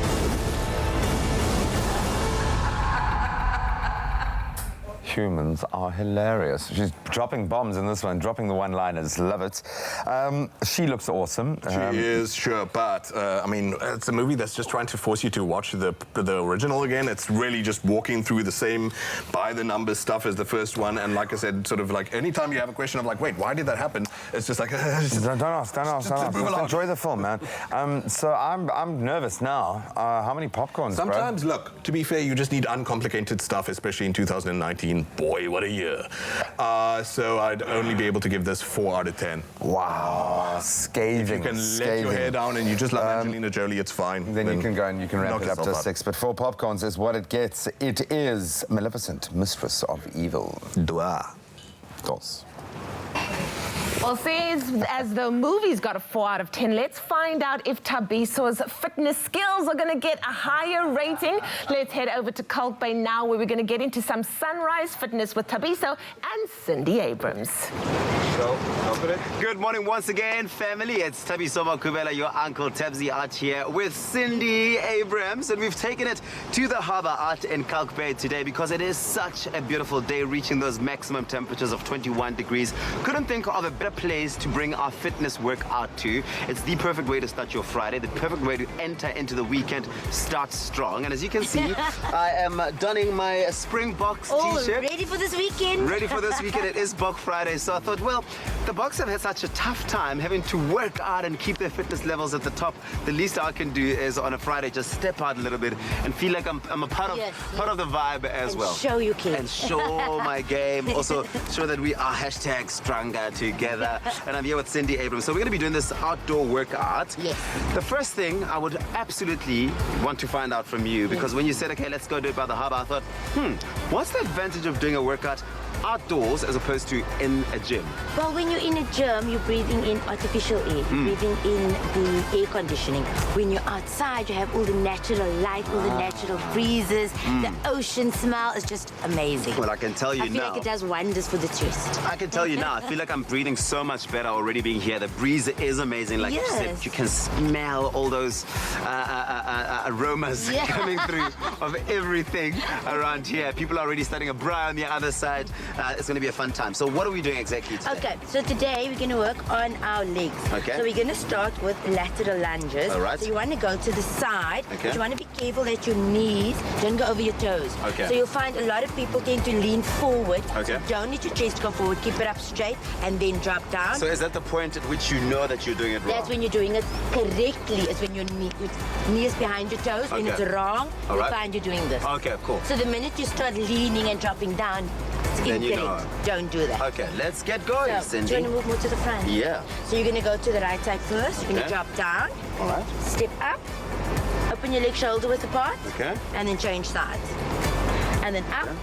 And then change sides. Now you need to get the heart rate going. So you want to do knee highs. All right. So you want to lift up. Yep. Now you want to go higher. Okay. Get that heart rate pumping. And we're going to stop. So we're going to jump in and out. In, out. In. These are, what are these called?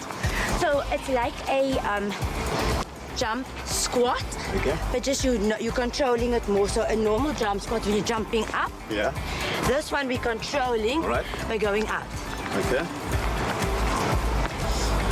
And what does this work on, Cindy? So basically what it does is it works the quad, All right. the hamstring and the glute. So it basically works the big muscles. So this is a total leg day that we're doing here today. Completely leg day. So this is something completely different for you. Okay.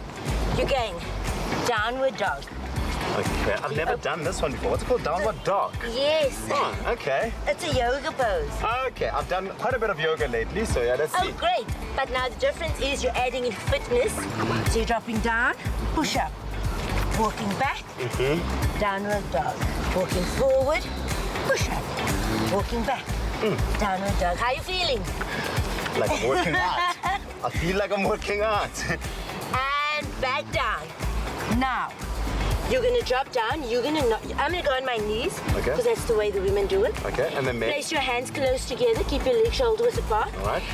And close grip push-ups.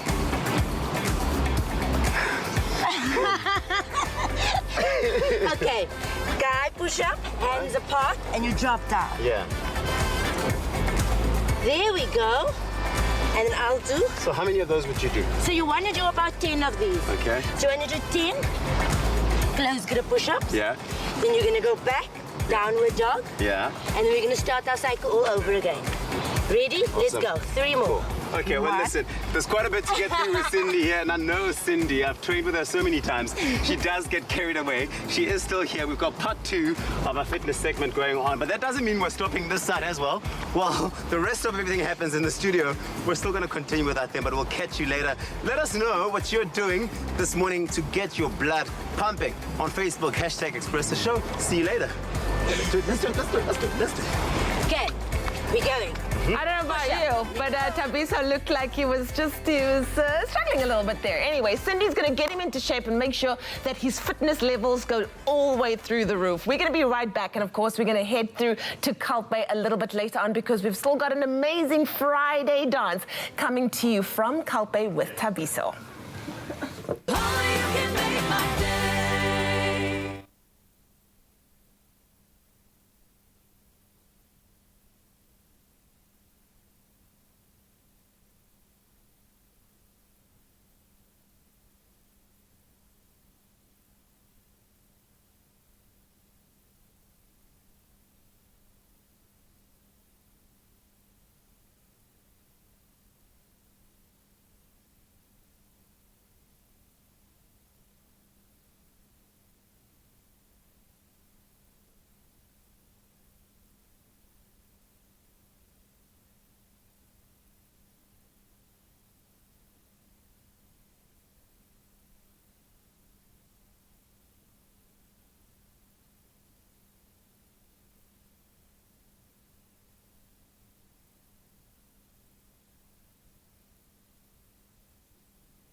It's my feel-good breakfast show.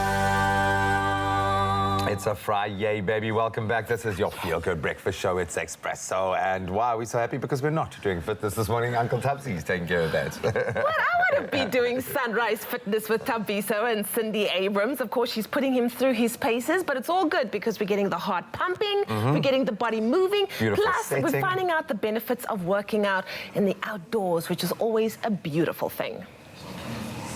Welcome back to it, guys. We're still shaking it with Cindy Abrams. We're coming to you live from Kalk Bay Harbour, where we're getting our fitness routine going for the weekend. We're getting the blood pumping. We're being #stronger together in support of the Boks. They're playing on Sunday. Of course, our workout that we're doing, go Bokke.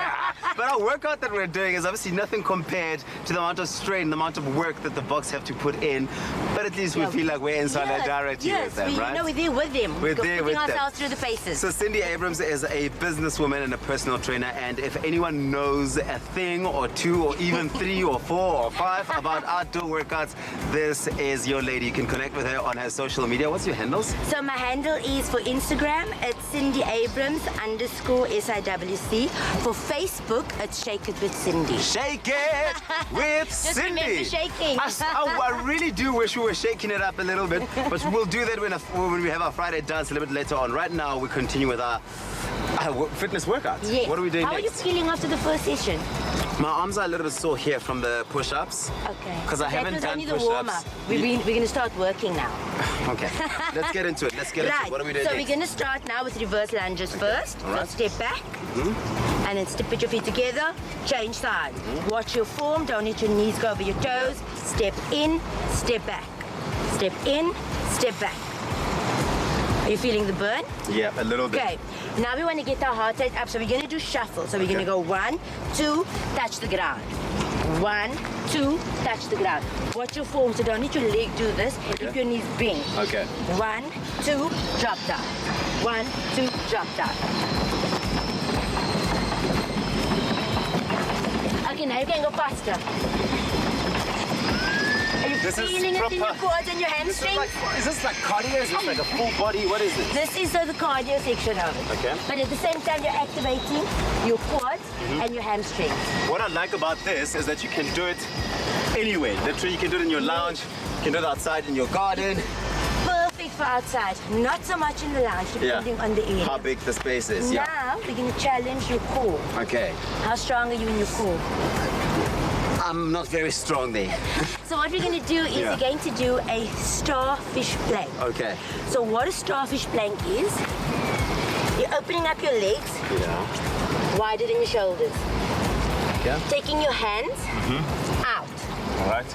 Bend at the elbow, activate the core, and hold. For how long? You need to hold it for 1 to 2 minutes. Okay. What does this work on? The core? So this is basically strengthening your core. So drop down and hold. 1, 2, 3, 4, 5. Now, step in, place your hands on the mat, and walk it out, side to side. Extend all the way up. Bring your hands up, the foot up next to the hands. What's this called? We're just stretching. Stretching now. Yes. Which is obviously essential, so right? you'll feel it.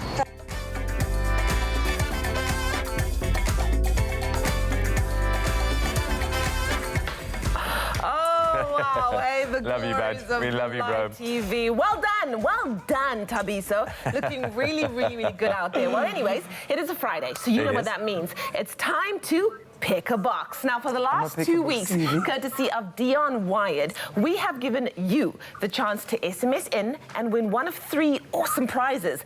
Now, last week, we gave away an Xbox One S. Nice. And we're now left with the iPhone 11 and the Samsung Note 10.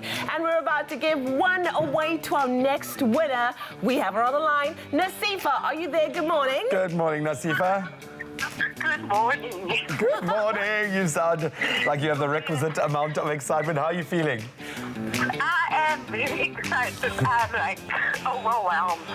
Well, good. So you're not quite there yet. You know you've won something, but what will it be? If I had to put you on the spot, which are you hoping for? The iPhone 11, which is awesome, or the equally awesome Samsung Note 10? Which would you prefer? The Samsung Note 10. Well, it is in your hands. Nasifa, you have to now make the all-important choice. Along with whichever little one is with you right now, you can ask for their opinion as well. We are asking you to choose between box 1 and box 2. We obviously have no idea which phone is in which box. So it's up to you, my friend. Which box would you like to select in our Pick a Box competition? Well, number 2. Number 2 it is. Number 2. Oh, can we get a drum roll, please? Okay, here we go. Nasifa, would you like to see what it is? Do it. No, I can't bear it. It is the Galaxy Note 10, valued at 19,999 rand. Oh, Nasifa, how are you feeling now? I can't believe this. Oh my God. It's amazing. So, Leanne's literally using your prize now to fan herself, your prize card, because she's so excited. So what's the deal here? Are you going to keep the phone? Are you going to give it to someone very, very special? No, I'm actually going to keep it because I've been praying for it. Good. Good. It's... Oh, man, timing couldn't be better. Congratulations. Who's with you right now? What's my Oh, man, well...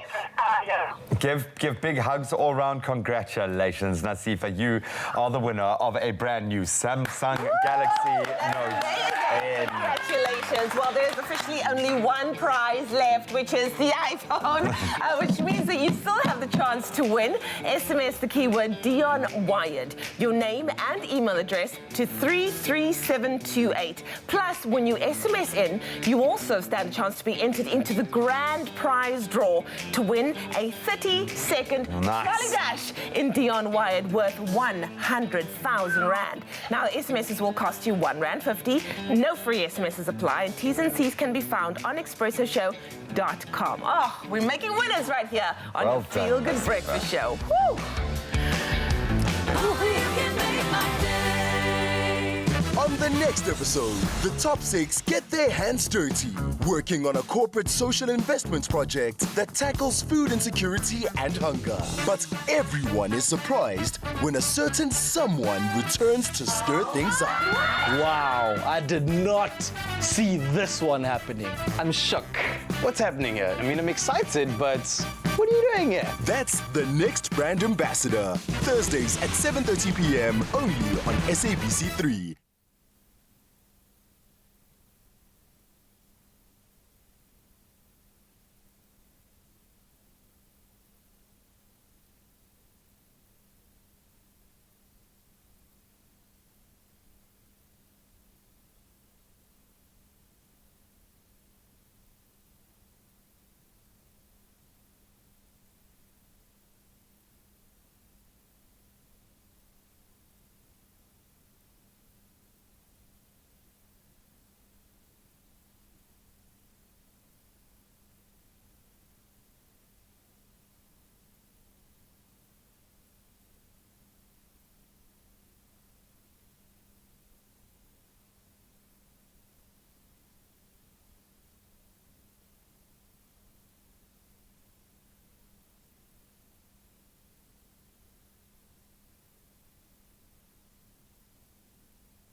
It's my Feel Good Breakfast Show.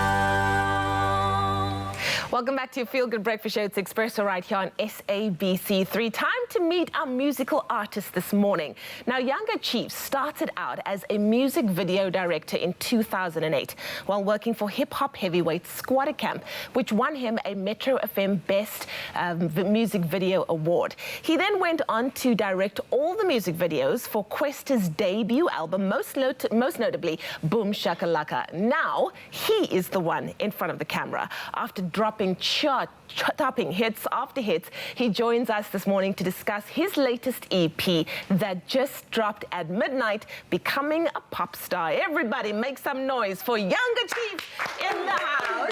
And can we say a happy birthday for yesterday? Thank you so much. Thank How you so old are we much. now? Are we allowed to ask that question You're or allowed not? to ask. I'm a 32-year-old man. 32, welcome. Yeah. Oh, isn't the 30s great? It's the best. Are you loving it? It's been an amazing 2 years. Oh, it's been fabulous. I love the 30s, but let's talk about your amazing journey in this industry. You're no stranger to the industry. You started out your own production company, working on AKA's Control, Run Josie, All Eyes on Me.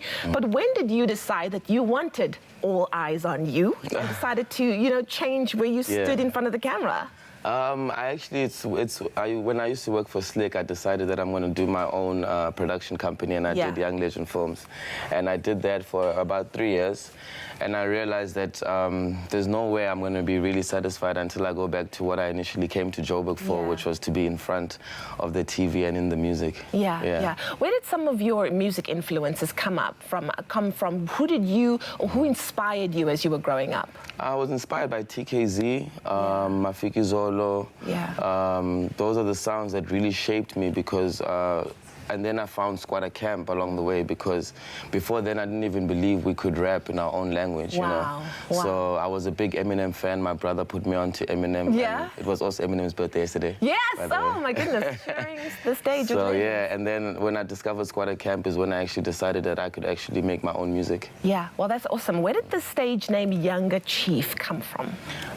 It actually first came from a prayer that is a Xhosa prayer that says, Yanga inkosi ngeva umthandazo abantwana abancinci ngenxa kaYesu Kristu inkosi yethu. Amen. It's amazing. But other than that, my clan name is actually a royal clan name. Yeah, so those two together made the Younger Chief. Yeah. Are you very spiritual as well?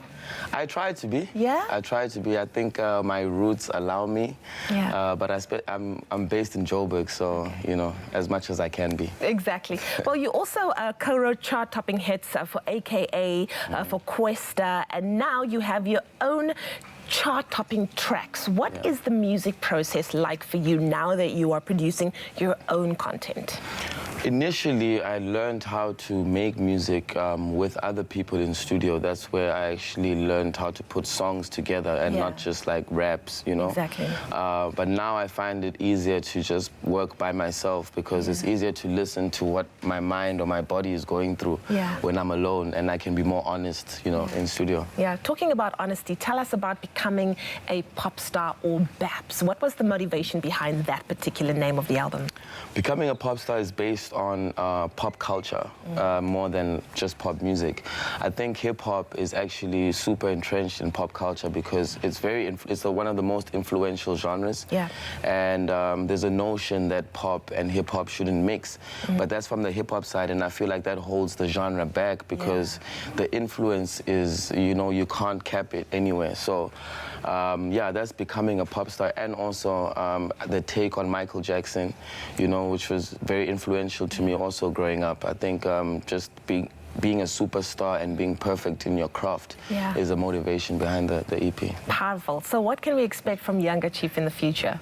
You can expect a lot of videos. I'm actually going to shoot the video for 200 on Monday. And I need to shoot the Datako remix video.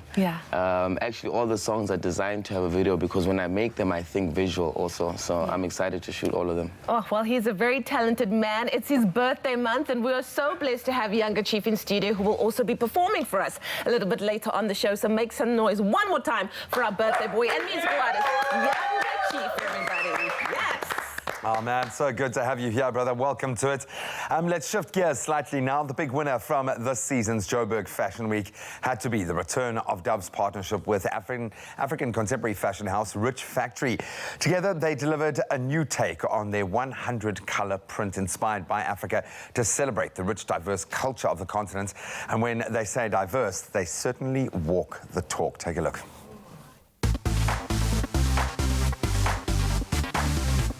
Expectations were already high for the latest from AFI Joburg Fashion Week, where the continent's top designers were on an irresistible roll. Tonight, we give you a taste of African Africa's most amazing designers, innovative too, who are the pioneers of luxury African fashion. It's a night filled with opulence, as you can see. Join me as I go behind the scenes of this magnificent showcase. The vibe tonight is electrifying. Everyone is looking amazing and they're just so excited. I love the ambience of this place. Other people that need no introduction, y'all. You already know them. Guys, tell me, how has it been today?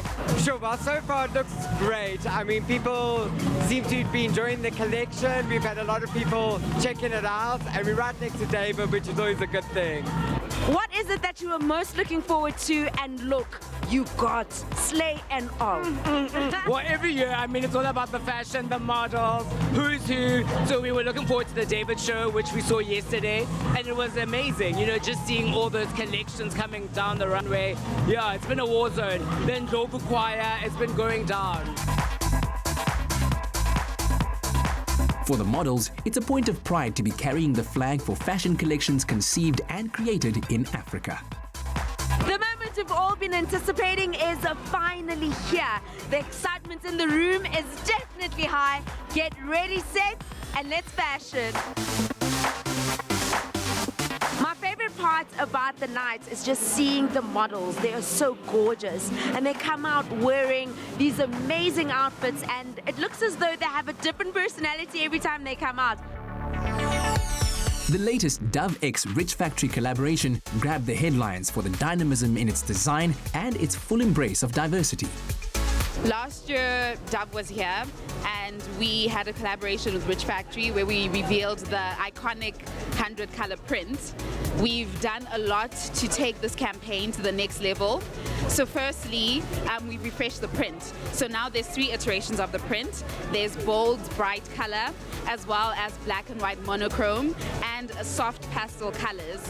And secondly, we're actually unveiling a limited edition capsule collection by Dove and Rich Factory, which is going to be such a surprise for the guests, and I can't wait for them to see it. The Rich Factory showcase was my favorite. I loved the different shapes, the different colors, and just how amazing it was seeing different women come out. So not just your typical models, but your everyday woman. Well, working with Dove is always a pleasure. As you guys know, it's the second time in a row we're collaborating. So last year we made them a print and Nomzamo walked down the runway with the print. So this year they were like, hey, let's hike it up. What can we do? And then we got 5 fresh faces to come and walk for us. So we ran a competition on my Instagram. So many people entered. They were all great. And we chose 5 everyday girls who are just like me. And they looked amazing. I think everybody saw how it was received tonight. I could hear from the back the screaming. They were happy to see some diversity on the runway, some inclusion, and a little bit of everybody. And I think that's what the collaboration with Dove and Rich Factory has been about. It's about the everyday woman. The Rich Factory aesthetic is vibrant, both in color as well as in shape. The Dove, Dio and Rich Factory model search winner Ritumeti is a woman that embodies Africa's vibrant, rich culture. This has honestly been so surreal. I mean, I'm 38 and I got to do my debut walk and working for Rich Factory and representing the Dove model search. I'm so excited. I mean, this could not have come at a better time in my life. And I mean, you know, they went all out to really cut down the stereotypes of what is expected in this industry and to just let your average woman walk today. And this has just been like a total game changer. Guys, there's no limit to what you can do, and there is no age, and nobody should set what should happen at or what time it should happen for you. Working with Dove as an influencer has been amazing. Firstly, because Dove embraces all women, women of all color, shapes. Like Dove is accepting of who you are as a woman, and it has allowed me as well to be comfortable with who I am. I've gone from a girl that wears makeup 24/7, but working with a brand like this allows you to show your flaws and actually appreciate your flaws, because your flaws are what makes you. So Dove has played a very big role in my life, and I hope it plays a huge role in the lives of other women out there. Just when you thought African fashion was at its peak, they set the bar even higher, and they're leaving no woman behind.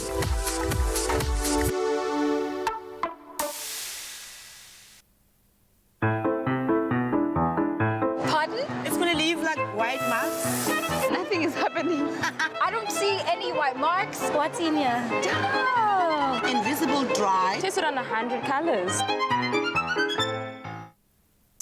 So big, important question. Are you ready to win a shared R1 million grand prize with a celebrity? Have you always wanted to visit the Caribbean? Maybe another good question. Then what are you waiting for? Now is the time to enter, to star in hashtag TIOT9. Let's find out how many days you have left to enter.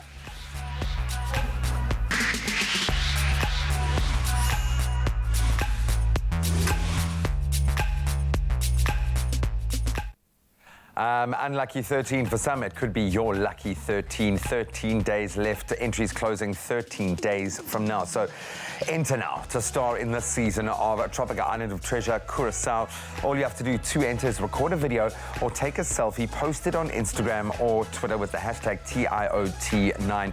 Motivate why you are the smoothest to get on the show. Come on, could be you winning a smooth fame and fortune, your share of R1 million. What an incredible grand prize you'll be sharing with your celebrity. All those terms and conditions, more information on how you can enter and the competition can be found with tons of other prizes on tropica.co.za. Well, there's still an hour and 10 minutes to go on your Feel Good Breakfast Show. Every Friday, we bring you an exhilarating Friday dance. And today, we're bringing you one from the Dance Your Style South African Championships. And he was crowned. We're talking about Lee Shane Boyson. That's coming up on your Feel Good Breakfast Show a little bit later on. Go and grab a cup of coffee, get comfortable, get excited, because we'll be right back after the break.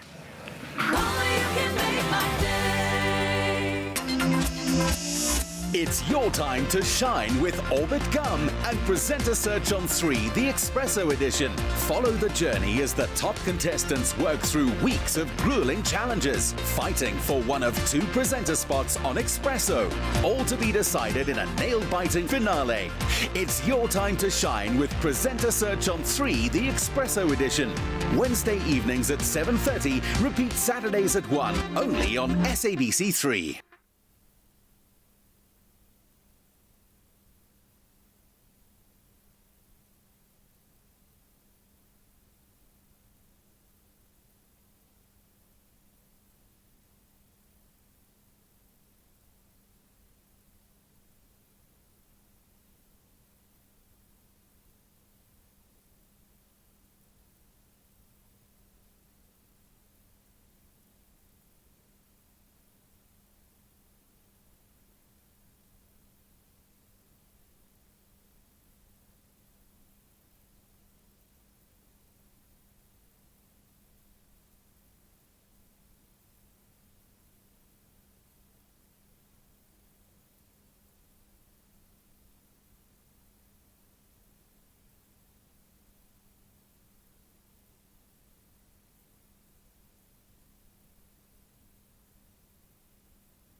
It's my Feel Good Breakfast Show. Welcome back. You're live with Expresso. Thank you so much for tuning in. Your timing is perfect. Almost 8 o'clock to see us to the top of the hour. We've got, of course, chart-topping, award-winning, multi-talented rapper. He is a young chief. He's in the house just for you, and he's about to drop his brand new EP titled Utatako. You got my stuff. Thank you. How much is this? I don't think this was 50. Well, I didn't ask you. Did I ask how much it was? How much is this, Marie? It's very expensive. Very expensive. Look, I got money to spend in here. I don't think we have anything for you. But in discuss, yeah. Banye but in the class, yeah. Maga wa mugcwele class, yeah. Number yami say class. Yami phoning on your blast. Yami flowing on your loud. Doing what they wanna allow. Hulu men to bring the loud. Thank you, Sebo. Thank you. Mascale mo taling yebo. cause I'm a darling nanzo. Roll that shit up for your boy. Suku zonke ndithi mihla yonke nzobabhabhadisa nganomlilo. Super focus, I need 2 coronas and I'm good to go without a meal. Riding solo from Kadil. Shy is lolo nandumbili. Shit is forget in my tail. Abandona ngama tail. Lamatanga na watel. Swear to God I never tell. Don't approach us in the vid. Boy, my shoulders got a tree. Full swag, drip drip. Nakuta down, yeah. New bag, big big. Nakuta down, yeah. Still show money, click click. Nakuta down, yeah. No dash, sip sip. Nakuta down.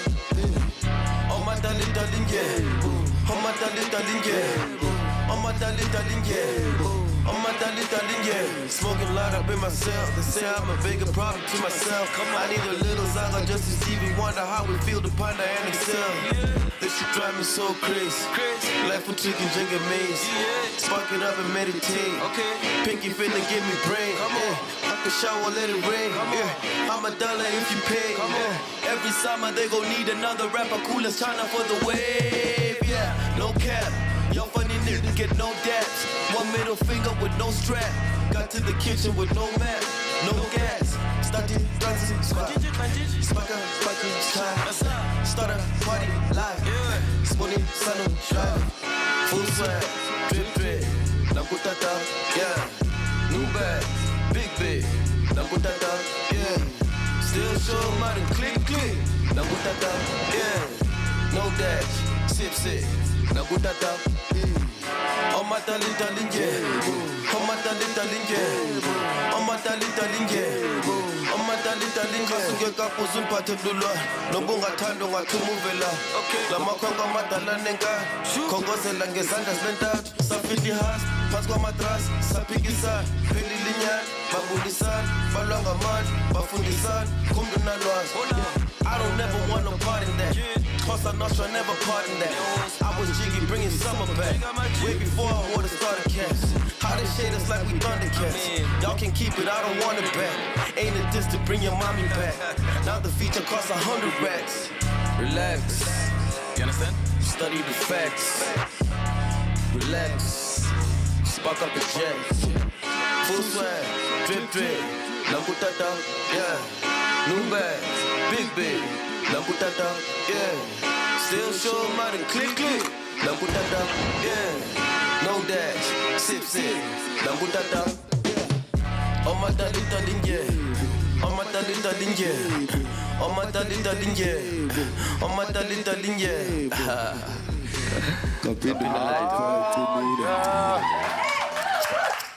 Study the facts, man. Study the facts. How you both? That was so cool. So don't think that we just bring everyone a slice of cake. Because it was your birthday, dude. Nice. Princess Whipped. I'm sorry, man. Thank you so much for gracing us with your unbelievable talent, dude. So good to connect with you. We've got another banger coming your way that will make you understand that it is a Friday. The weekend is upon us. Younger Chief in the house this morning. We couldn't be more proud. Dig in, man. Thank you, man. It's all yours. Happy birthday, bro. Cool, bro. Well, it's a few minutes before 8 o'clock, but let's take a look at those news headlines. Early indications are that the deployment of the army may have halved the number of murders in the Western Cape. The Mitchells Plain Community Policing Forum's A.B. Isaacs says that since soldiers were deployed to help police, there's been a decrease in high-priority crimes. Operation Lockdown has been in effect since July, and police say that since then, the province's murder rate had dropped to around 30 per week. Police Minister Bheki Cele said that Operation Lockdown had led to the arrest of almost 6,000 people. Matric learners in almost all provinces across the country could not write or complete the Computer Applications Technology exam due to power cuts as a result of Eskom's load shedding. The Gauteng Department of Education has raised concerns over the possibility that more exams may be disrupted. This after Eskom announced that Stage 2 load shedding is likely to continue throughout the week. Meanwhile, Western Cape Minister of Finance and Economic Opportunities, David Mania, said that the Stage 2 of load shedding could cost the province up to 150 million rand per day. Now moving further abroad, Swiss federal prosecutors have found oil trading firm Gunvor Group criminally liable for corruption in the Democratic Republic of Congo and Ivory Coast, ordering it to pay almost $95 million, the Swiss Attorney General's office said yesterday. The Geneva commodities trader has been convicted of failing to take the necessary measures to prevent public officials being bribed in order to gain access to the petroleum markets in the DRC and Ivory Coast. The Swiss Attorney General began investigating Gunvor as a company for organizational deficiencies in 2017. The pound is surging to a 7-month high after Boris Johnson has finally secured a Brexit deal with the EU that would allow the UK to leave the trade bloc. Johnson's team worked with the EU in Brussels overnight on Wednesday to finalise an agreement that would suit both sides. The new deal sees Northern Ireland remain in the customs union with the EU, while the rest of the UK would leave. UK lawmakers will decide tomorrow whether or not the deal will be accepted. And finally, the Ndlovu Youth Choir's rollercoaster ride of success continues unabated. Their latest achievement is being nominated for a Hollywood Music in Media Award. The choir shot to global fame during their performances on America's Got Talent, but first grabbed the attention of the world when they performed in isiZulu, the cover of Ed Sheeran's Shape of You on Radio Jacaranda's breakfast show. And it's that precise performance which has now earned them a Hollywood Music in Media Award nomination. The music video by South African flutist and Grammy winner Voted Kellerman, and the choir has been nominated in the independent music video category. The award ceremony is to be held on the 20th of November in Los Angeles, and South Africa is definitely supporting the Ndlovu Youth Choir. Well, let's take a final look at what's happening in the world of sport. Here's Graham.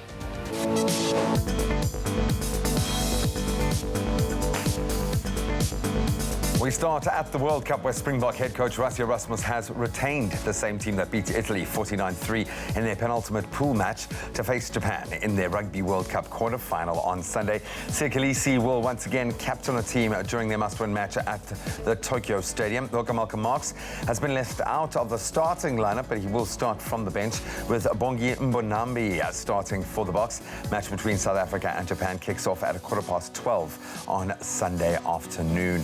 Then on to cricket, the Proteas will have to be without the services of their opening batsman. Aiden Markram has been ruled out of the third and final test match against India due to an injury he sustained to his right wrist during the second match in Pune.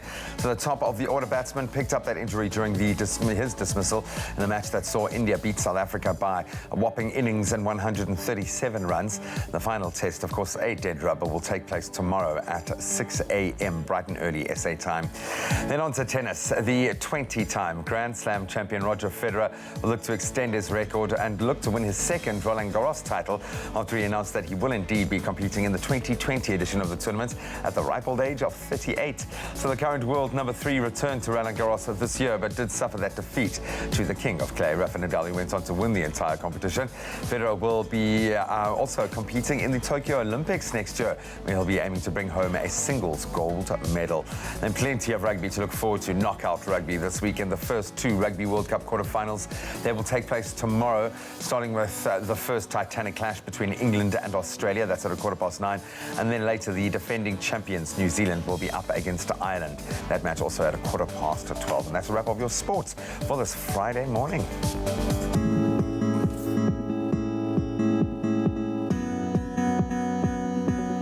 Well, let's take a final look at what's happening on our roads this morning. In Gauteng, there is a protest action on the N17 route between Springs Road and Brakpan. The road is currently obstructed with rocks and burning tires, so please do avoid the area and use an alternative route. Now looking at what's happening in the Western Cape on the Klipfontein Road inbound. This is at Athlone. There is congestion between Hickory Street and Lesbiek Parkway. The average traveling speed at the moment is about 10 kilometers per hour, with delays of up to 20 minutes. And finally, looking at the train lines, the Central Line in particular, there's an extended travel time of 30 to 40 minutes on the Central Line due to speed restrictions, current infrastructure conditions, and sets out of service. Well, from your traffic to your weather, let's take a final look at what's happening with those temperatures.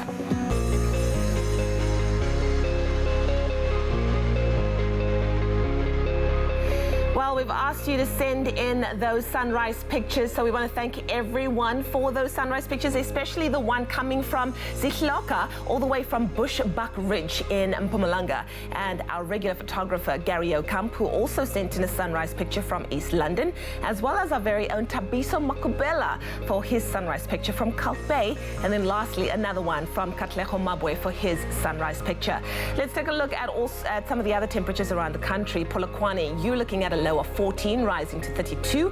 Some high humidity for Mbombela, 14 reaching 32 degrees. Pretoria, 18, rising to 34. Johannesburg, 16, reaching 33 degrees. Mahikeng, 18, rising to 35. Klerksdorp, 16, reaching 36 degrees. The highest temperature in the country today is for Kimberley, with a low of 16, rising to 37 degrees. Bloemfontein, 15, rising to 35. Some high humidity for Richards Bay, with a low of 17, reaching 33 degrees. Pietermaritzburg, 14, 36. Durban, 20, rising to 26 degrees. Mthatha, 13, reaching 35. Also, East London, expect a southwesterly wind of up to 18 kilometers per hour, with temperatures rising from 18 to 26 degrees. Cradock, 14, reaching 35. And then some occasional rain for Port Elizabeth, with a low of 16, rising to 23. Light drizzle for George, with a low of 14, reaching 22. And then the lowest temperature in the country is for Sutherland, with a low of 12, rising to 28 degrees. Also, southwesterly winds of 17 kilometers per hour for Cape Town, with a low of 16, rising to 23. Worcester, 13, 32. And then a couple of showers for Springbok, with a low of 17, rising to 34. Finally, Uppington, you're looking at a low of 20, reaching 36 degrees today. Well, that's your temperatures all across the country. Hopefully the weather on the weekend will remain just as bright and sunny. So Gundula now joins us. She is a master gardener at the incredible, the mind-blowing garden at Babylon's Tuin. So we are in the presence of royalty, gardening royalty, on World Garden Day. And Aleki is here as well. If my beautiful wreath did not give it away, yes, we are being inspired by everything of the great outdoors today. This makes me really happy. Are you a gardener? Do you have green fingers? I'm not a gardener, that's because I think I'm a plant killer, actually. But Gundula has promised me she's going to help me. Yep. No one is beyond saving. We can do it. We're also going to get incredibly creative with some beautiful, beautiful ingredients here. So we're just going to practice one thing, okay? The rule of thumb, when we do a culinary hotline bling, we all say ting, ting, ting. Okay. You seem so ready for this. Are you ready for that? Culinary hotline bling! Ting, ting, ting! She can put on spin it, we'll see now. Bring home more than just memories of Mauritius with Club Med's all-inclusive holiday packages for families, friends and active couples. Choose from 3 Club Med Mauritius resorts and save up to 15% on your December 2019 booking with their early booking bonus. Extra bonus, kids under 12 stay free in Mauritius and fly free on Air Mauritius. Contact the agency by Club Med to book and visit clubmed.co.za for details.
It's my feel-good breakfast show. Call us on your cell phone. Culinary hotline bling. That can only move if mean you one want to. You thing. can dance if you want to. It's a Friday, and it's time for the culinary hotline bling. Sing, sing, sing, sing. I like fact, you've got dance moves for that as well today. We've got something slightly different. Yes, you might have noticed, not just on my head, but on the menu as well. We're going to be chatting about Garden Day that's happening this coming Sunday. And we thought the best way to celebrate Garden Day is to wear our beautiful flower crowns, or floral wreaths, if you will, and to share some braai recipes with you as well. And we've got some ingenious little braai hacks coming in here, but beautiful, fresh ingredients to celebrate Garden Day. To share some of those recipe ideas, we have got two lovely ladies with us, our master gardener at Pageant, Gundula Deishlander, and our very own flower girl, flower power house girl, Annaliki, loving your flower crown. Thank you. I feel like a queen today. You look like a queen. Gundula, thank you so much for joining us. Maybe the first question should be, what is Garden Day all about? What is Garden Day?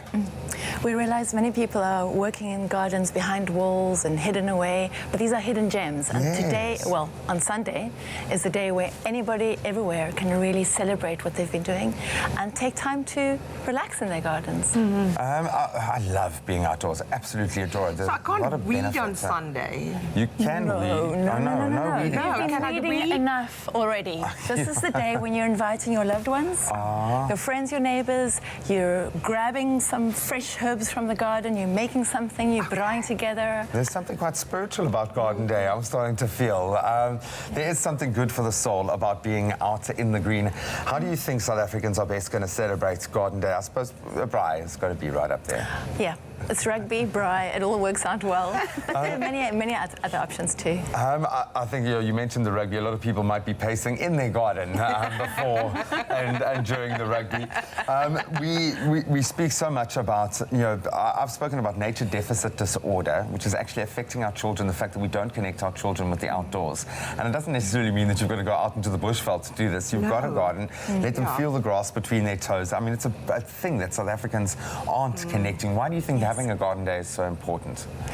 Because everybody can have a small pot plant or a large garden. It's for anybody and everybody, whether you have a balcony, whether you have indoor plants on the windowsill. It's for that little bit of life that you're nurturing and that's giving back more.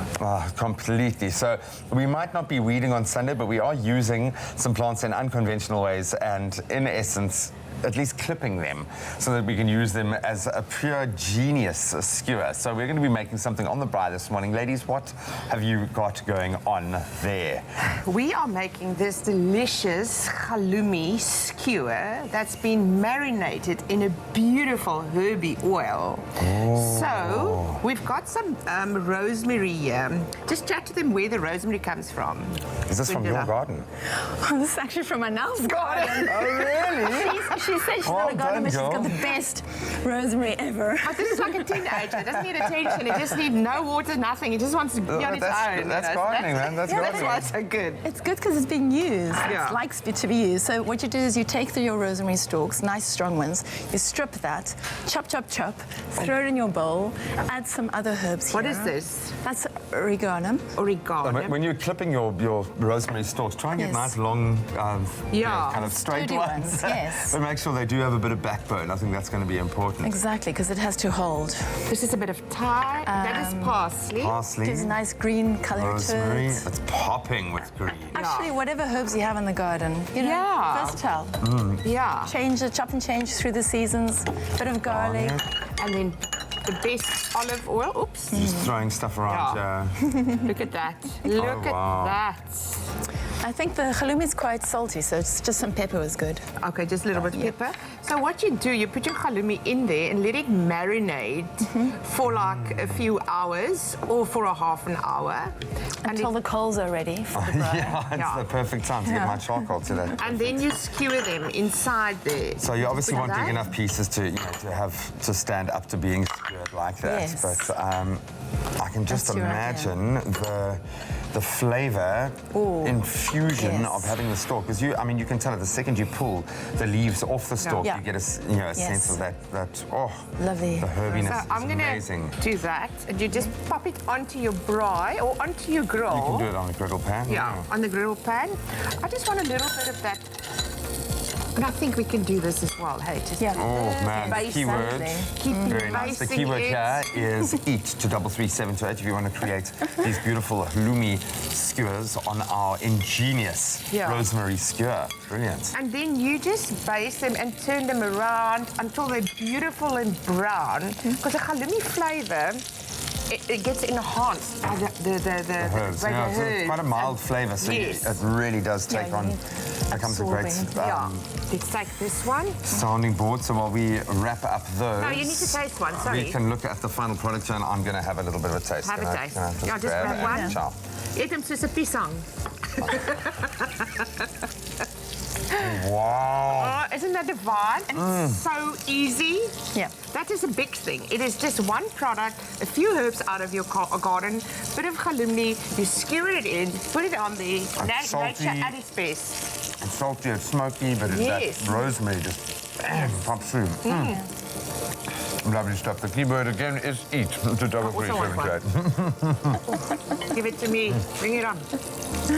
Well, KLM Royal Dutch Airlines have a long history with our country, and they recently chose to mark their centenary of flight by investing in an enduring natural connection to South Africa's people with a garden. Now, a few weeks ago, we saw them hosting a paper plane campaign, and now they've used those same paper planes as compost for their new garden at the Mother of Peace community. The variety of fruit and vegetables will be used to feed the children and staff at the Mother of Peace orphanage, and the overall aim of the orphanage is to be as self-reliant as possible. And we thought it would be fitting to celebrate with them ahead of Garden Day taking place this Sunday.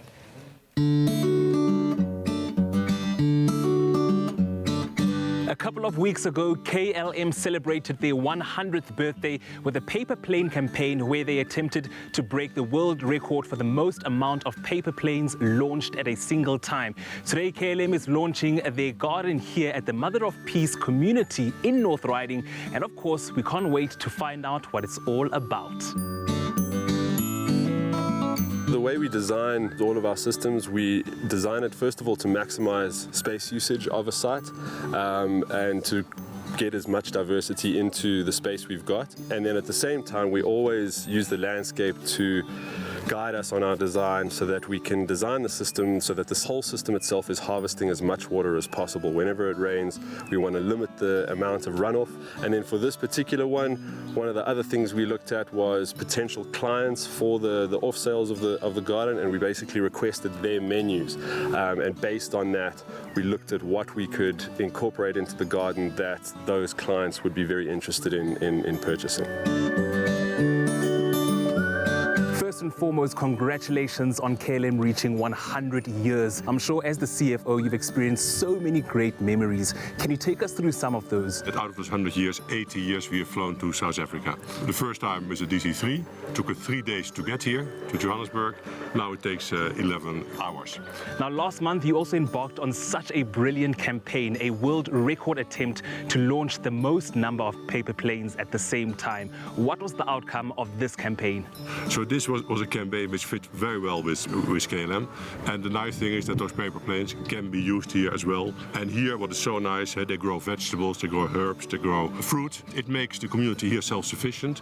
And on top of that, what they produce here, they can still sell. We love this wonderful initiative.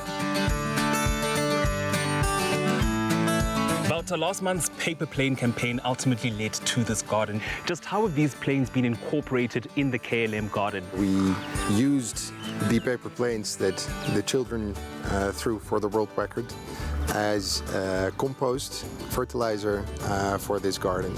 Corporate social responsibility for us consists not only of reducing environmental impact, but also giving back to the communities in all the countries where we operate. We are extremely proud to have been able to do this, and it's beautiful to have something materializing like this food forest that will be there for the coming years, and that we also can follow and further support for the local community here in South Africa. What does it mean for you to be part of such a special initiative? It's so special for me because I've been trying in this garden for more than 5 years. But now I'm so happy that is not only going to cater for us, but it's going to cater for the community as well, and hoping that it's going to bring income. We've managed to get things like compost, things like mulch we're not getting before. It's not only about farming, but I'm also learning a lot, of which this knowledge is not going to end here. I'll share with other people. We were happy that KLM will support for 3 years the maintenance of this garden. This is what's in the DNA of KLM, so connecting with people, connecting with other cultures. I feel very happy being here. The Forest of the Future is an emblem of the greater heritage we want to leave our children, a healthy planet to sustain them.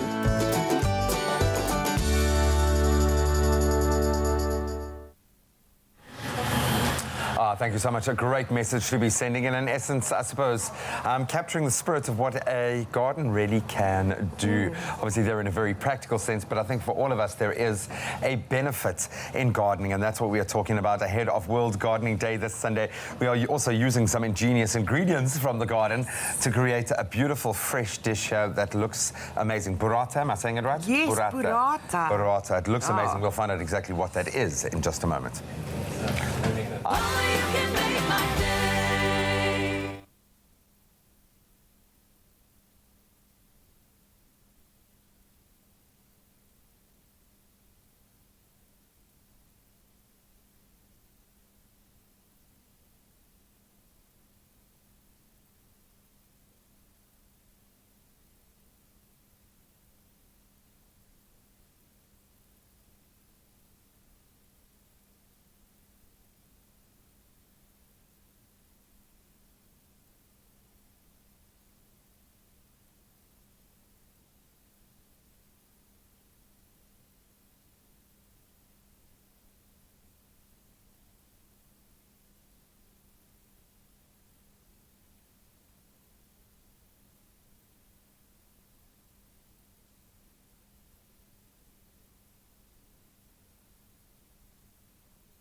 Making an occasion out of a meal.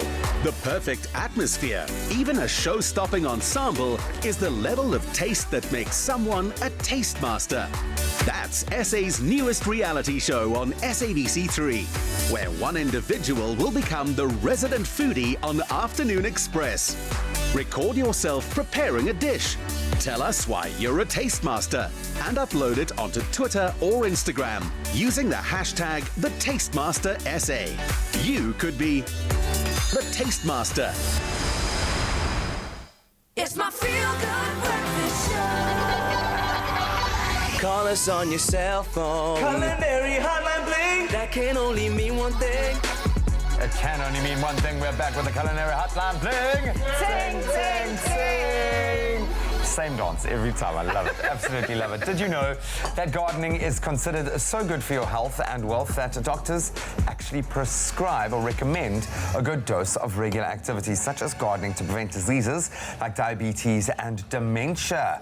That is amazing. It's good for the spirit, good for the body, good for the soul. Well, Sunday, obviously the perfect day to spend some time in the garden and around the braai. I love the sound of that. Family, friends are all welcome. And not only is it Garden Day, but the Boks are playing against Japan, against the cherry blossoms, if you will. So it's going to be some tense World Cup quarterfinal moments in the garden as you just kind of ready yourself. You know, I need a pace when I'm nervous, so I'm going to be in the garden a lot. But that could really settle the nerves, especially if you're around a braai. And I think a lot of people will be braaiing, use that opportunity. But I feel it intuitively whenever I garden. I've started potting. I'm on a balcony, but I've potted about 50 different things. I love it. You feel so much better. What would you say, someone who spends a lot of time in the garden, one of the most beautiful gardens, let's be honest, in South Africa, what benefits do you think you get out of spending time in that kind of space? Yeah, I think just to be grounded. I mean, we are such nervous people, and really just to feel in touch with yourself and with nature.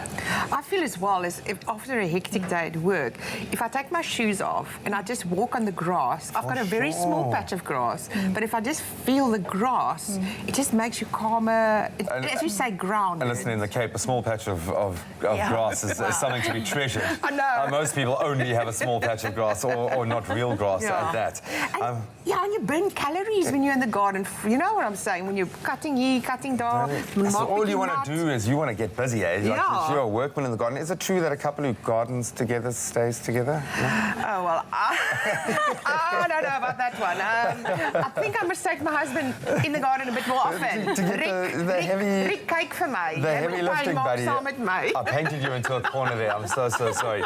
But it's about expressing all things fresh and vibrant and green. And green energetically, incidentally, is a very good colour for us to see. Believe it or not, our eyes, it has a very good physical effect on our bodies, just the energetic level of green. So much to be gleaned from time in the garden, like inspiration for the kitchen and the braai. And around a good braai, you need some fantastic salads. We've created probably the perfect starter. And I was thinking, once you've made the alumi you've eaten, you can throw the extra stalks back on the fire to continue to flavour the meat. But this feels very bubbling in this kind of vibe here, using unconventional what we would probably not even consider to be fruit and vegetables in the most dramatic way.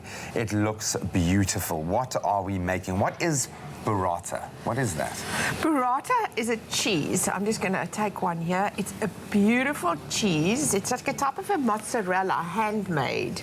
And on the inside, I'm going to tear it open. Oh. And on the inside, you will find cream coming out. Look at that. And these little strings of cheese. Look at that. Don't be shy. Get it in there, hey? Yeah.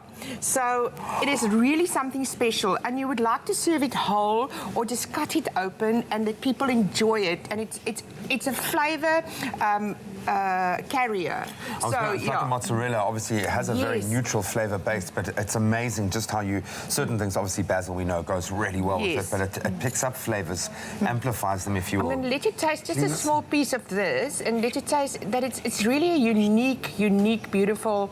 Is that what you call a small piece? Yeah, this is a small piece and a bit of just to... Thank you. There you go. This is your start. It's the chef's right. If I was around a braai, I'd be allowed to have the first taste because I'm a braai. It's a really special cheese or a special thing that you can use. Burrata translates as buttery, so it's really that texture. Oh, completely. That is delicious. Okay. We better put this out. That is actually one of the nicest. I'm a cheese guy. That is one of the nicest cheeses I've tasted. It's not overly rich, not beautiful. Oh, my goodness. But you have to add something to it, and this is what we're going to do. Even just a little bit of salt. Okay, so we need to crack on, So what are we putting together to go with our burrata? We're actually going to be roasting the grapes, but we want to marinate it at the same time. So we're adding a little bit of sherry vinegar here. Cool. And some oil that will go with that. It's like the ideal winelands braai accompaniment. Summertime, I think a really lovely spice, one of my favourites, is the fennel seed, which is very good digestive, so great for near the final stages of your braai. Yeah, it might get you through over the line. There's a bit of garlic in there too. We're adding a bit of sugar, brown sugar, and some salt. And that's as simple as that. It's really just flavouring, and then this nice mix over here. Okay. And then you just marinate that for how long? As long as it takes for the coals to get ready. That's your basic answer today, isn't it? Yeah, exactly. We like you, we love you. Oh, exactly, but that's the attitude we want around a braai. Then you put them on skewers, obviously, to make it a manageable job of actually grilling them. Can you start putting that salad together? Because they're already grilling, and then you put that salad together. There's a burrata for you to put in. And then, of course, with your favourite spekboom that we've got there. Oh, that is so clever. never have enough speck worms. So and you don't throw this away, ne, Gundula. You use this as a dressing. Definitely. It's like we've done. You just actually... Oh, man, we put the finishing touches here. Drizzle it the keyword over is dish to 33728. If you SMS that, we will send it directly to you. We're not even going to waste time removing our beautiful grapes, and of course we're using the sauce as the final touch here. Amazing. We're going to continue to put this gorgeous dish together, and that is the keyword, dish to 33728. Ladies, you have inspired us. Go out there and soak up all the green that you can. Enjoy Garden Day, and I would suggest you do the same. So when you're prepping for the box, get out into the garden, do some woosahs out in the culinary style. It has been a beautiful culinary hotline. Bling! Zing, zing! I'll see you next week. Wow, that looks absolutely amazing. That looks so good. Yes. Well, it's World Garden Day on Sunday, and we have asked you on social media to send us photos of your garden. We want to see what you get up to over there. Do you have green fingers, or would you love to know more about gardening? We received some really interesting ones, right? Shall we take a look at the ones that we've received? Okay, so the very first one comes from Adele Kleinhans. It says, good morning. I love gardening and to see flowers grow that I have planted, although my cat thinks that he's a flower too. What a beautiful flower he is. Oh, that is so cute. That is so adorable. Also, Cheryl Clemens says, good morning, Expresso family. Love my little garden. So rewarding to watch the flowers start blooming this time of the year. I love your gardening inserts, especially the herbs. Thanks for a great program. Oh, Cheryl, it's such a pleasure. Also, Michelle Nika says, good morning. Love gardening. It runs in the family. Like to think I took after my mum. She has green fingers. Here is some of my pics. Well, look at that picture in the background. That is so beautiful. That looks like the type of garden that would just put you in a good mood instantly. 100%. How about this one from Rosemary saying, good morning. I hope you all have a good day. Just love gardening. A pic of my, or rather some of my roses. Ooh, wow. Okay, that's very nice. And then Cindy says, I walk around my garden every day, soothing for the soul. This Hoya reminds me of my late mom. Oh, how beautiful, huh? Listen, gardening is everything. It is. It's therapeutic, but there's always a story around it as well. So if you are into gardening, maybe if you're not into gardening, hopefully today we've inspired you. You've been inspired by the many other viewers out there who have started their own gardens to get in there and get started with your gardening. All right, then, whether they use the outdoor garden or a litter tray, a cat obviously has certain needs, but it can make your life a lot easier as a cat owner. If you are considering bringing a new kitty into your home, or maybe you've got a cat, they've got to get used to the litter box. It really is a must, and it's going to make, I think, cleaning up, apart from anything else, a lot simpler in your life. But it's about how do we instill that right kind of behavior, and what does it mean for our pets? And we've got animal behaviorist Helen Baston now here to discuss the importance of litter training and how it can make life a breeze. Thank you so much for joining us, Helen. Thank you.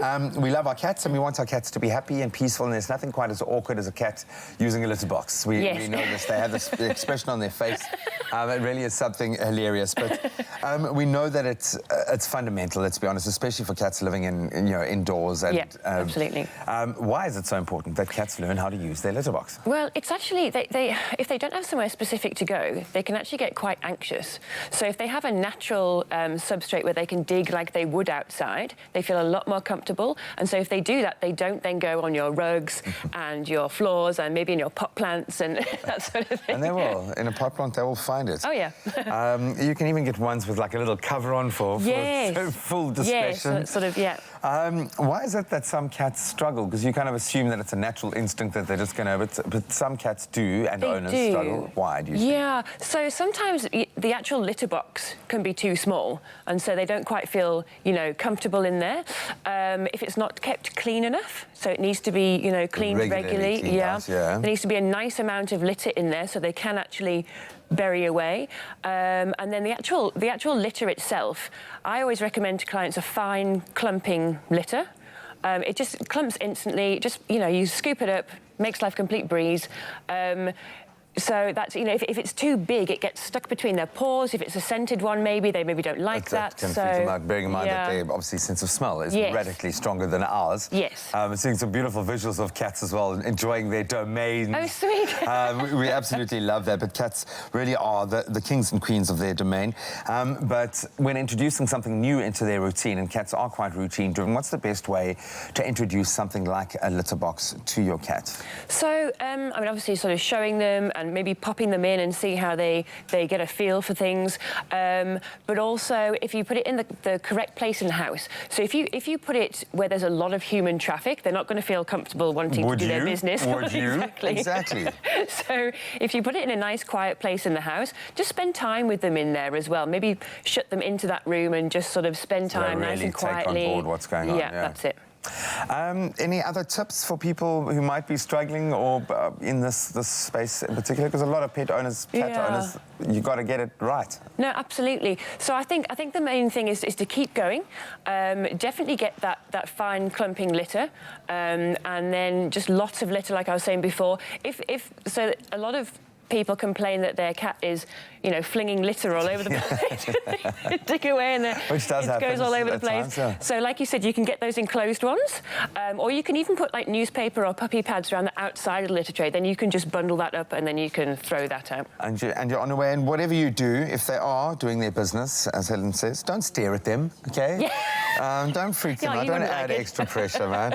Cats can be funny things, but they're also like us. They need to have those creature comforts, if you will, sort it out. But I think on a base level, for their anxiety, this is one thing that you have to get right so that your cat feels fully comfortable in their territory, because that's what your home is. It's their territory, and getting your cat to take its business seriously can be a sticky situation, but don't worry, we got you covered when it comes to cleaning up as well. And a lot of that has to do with using a superior quality Malton's Hygiene clumping litter.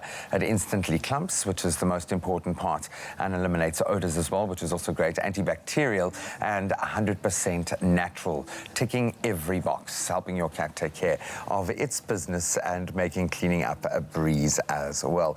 Helen, thank you so much. Hopefully all of our cat owners out there have had a nice light bulb moment. You can go and start your new different potty training with a difference. As we take a very quick break, we'll continue for the last 25 minutes of the show or so after that. Feeling lucky? You could win one of 3 epic prizes every Friday courtesy of Dion Wired. That includes an Xbox One S, a Samsung Note 10 and an iPhone 11. SMS the keyword Dion Wired, your name and email address to 33728 to win. Plus, when you SMS in, you are entered into a grand prize draw to win a trolley dash in a Dion Wired worth 100,000 Rand. Winning has never been so easy.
welcome back to it. It is your feel-good breakfast show. It's Expresso live right here on SABC3. It's a Friday. It is the weekend, and today we're making Clover triple cheese braai broodjies. You can do these on the braai or in the kitchen, all depending on the weather. And here to show us how is my gorgeous, lovely ladies here in the kitchen.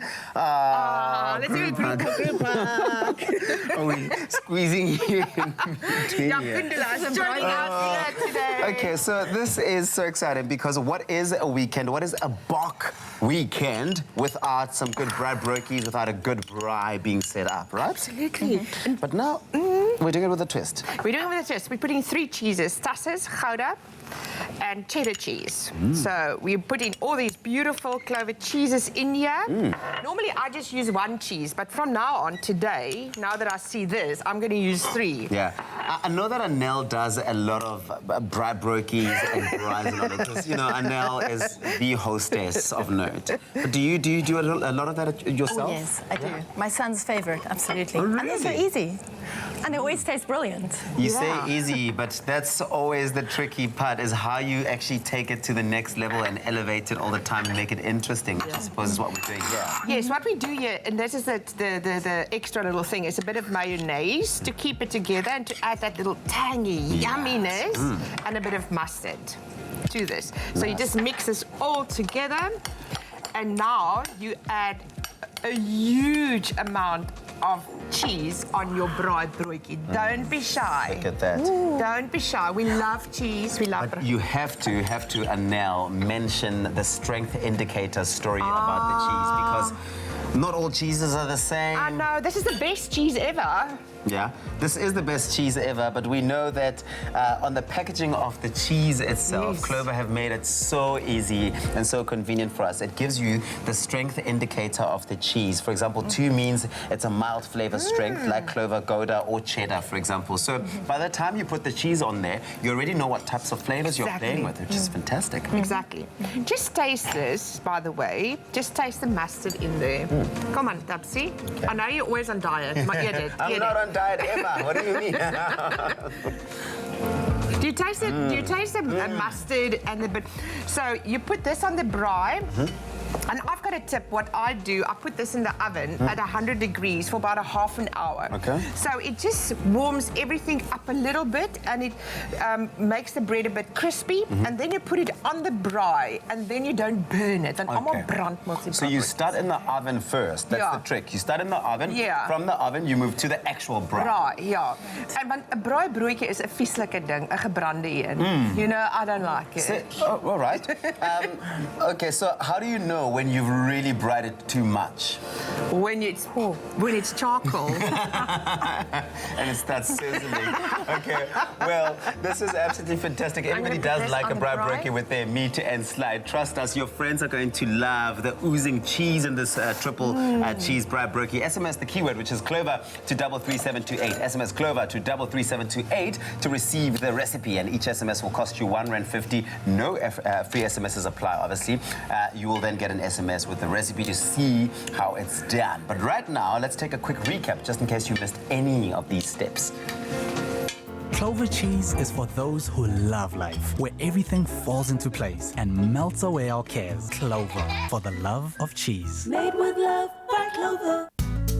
It's time to get really cheesy with these Clover triple cheese braai broodjies. 3 times the cheese, 3 times as nice.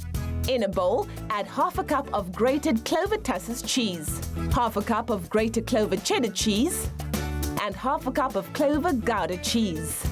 Mix to combine. Next, add 1 teaspoon of hot English mustard, 2 tablespoons of mayonnaise, and 1 tablespoon chopped chives. Next, arrange sliced tomato on top of your favorite sliced bread, followed by sliced red onion. Season to taste. Then spoon over the cheese mixture. Close the sandwiches. Brush the outside with melted clover butter. And braai over moderate coals until toasty and golden on the outside and the cheese has melted. There's nothing quite like the taste of a braai broodjie. Smoky from the fire and packed with cheese. Be sure to make this crowd pleaser this weekend. Made with love by Clover. And it is a crowd pleaser of note. They will love you for it. They'll come back for more and more and more. That keyword once again is Clover, SMS Clover to 33728. We'll send you an SMS with a link to the recipe. And now, the magic is in the tasting. Gundula, are you ready? Thank you. Is this... Tapsi, are you ready? Yeah, I am. Is this your first Anel-made brookie? Delicious. Delicious. Gundula is impressed. Let's see. That's all I want to know. It's that tang that made I love it. Nothing screams weekend louder than a bright breaky. Get that recipe, Clover, to 33728. Thank you so much. And now, happy weekend, happy Eid. Happy Eid weekend, happy Brian. Go, is for those who love life, where everything falls into place and melts away our cares. Clover, for the love of cheese. Made with love by Clover. So we know buying or selling a home, it's massive. Everyone's talking about it. You can hear right across the studio. But extremely rewarding, we know, and as an undertaking. And whether you're in the market for your first or maybe even your fifth property, we can all agree there is no such thing as to learn, or no better way about learning the process of buying and the market than, I think, Africa's leading online property marketplace, Private Property. And they've taken one massive step forward. They've stepped in with the Property Show to bring us all the expert advice under one roof. This is something to behold. So taking place tomorrow and Saturday in Sandton, the Property Show aimed at anyone looking to buy their first home. Maybe you want to sell a property, renting even, or even looking at expanding your property investment portfolio. This is a one-stop shop. The show brings together some major industry role players and, of course, their invaluable expertise to guide you on your property journey, no matter how big or small it may be. Plus, you can also look forward to exciting property auctions, something I got to experience in Durbs, which was remarkable. New developments, talks from very notable estate professionals, including the likes of DJ Euphonic. He's a very proud multiple home owner, and we highly suggest you guys go and check it out. You can get your hands on some tickets and visit thepropertyshow.co.za to do exactly that. Well, of course, we're about to take the show to a whole nother level just before we end it off. He blew us away before. He's about to do so again. Here is Younger Chief with his hit song, 200.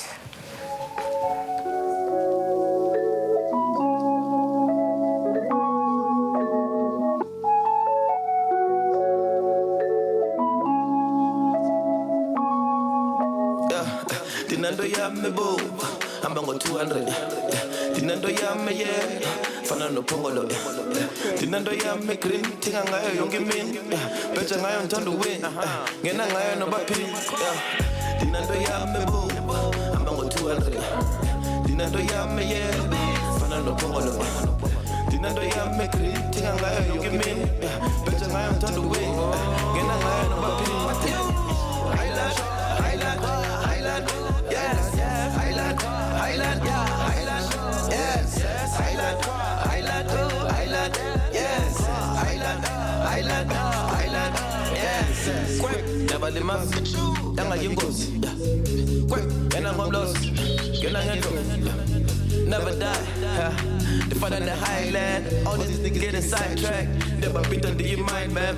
Sabashi ain't let you talk, the juice. Sabashi ain't let you talk, your clues. Yami mali satenga, kuchi. Let me feel it, this a car, but it. Send the shots and juggle more, give my Sakus colors to this up. Good night, yeah. Nonsense, show my best, this guns on.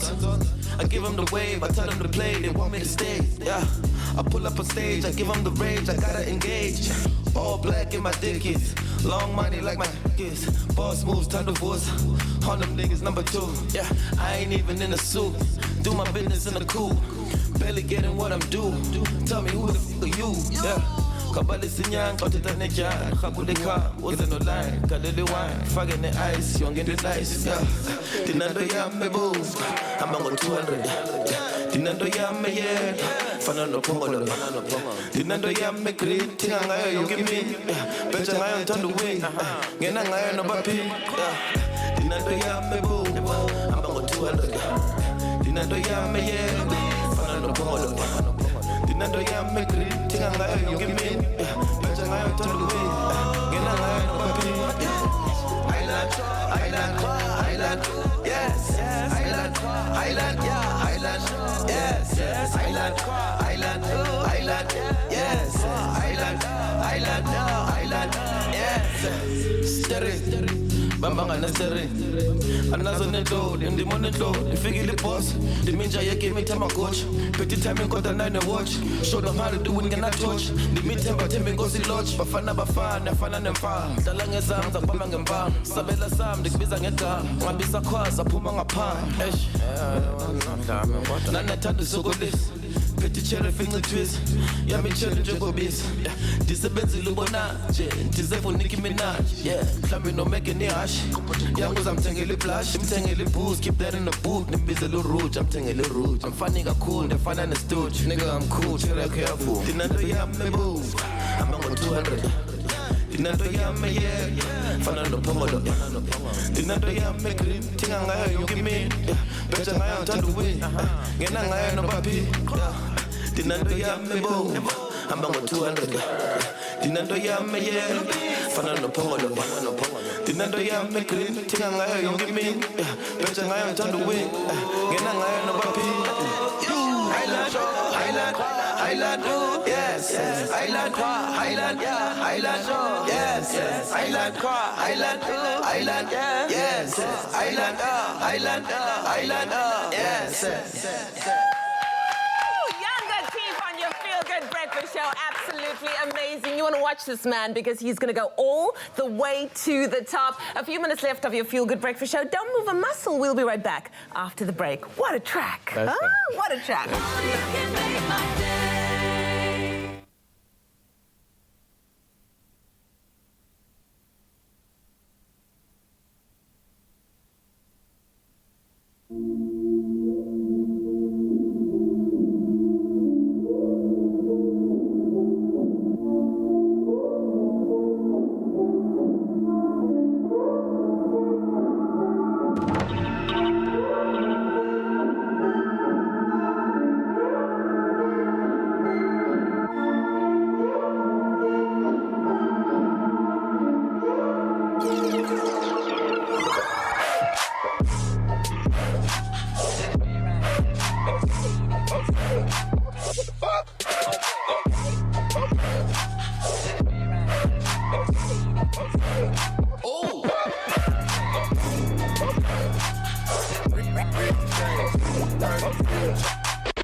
Oh, don't do it. Oh my God.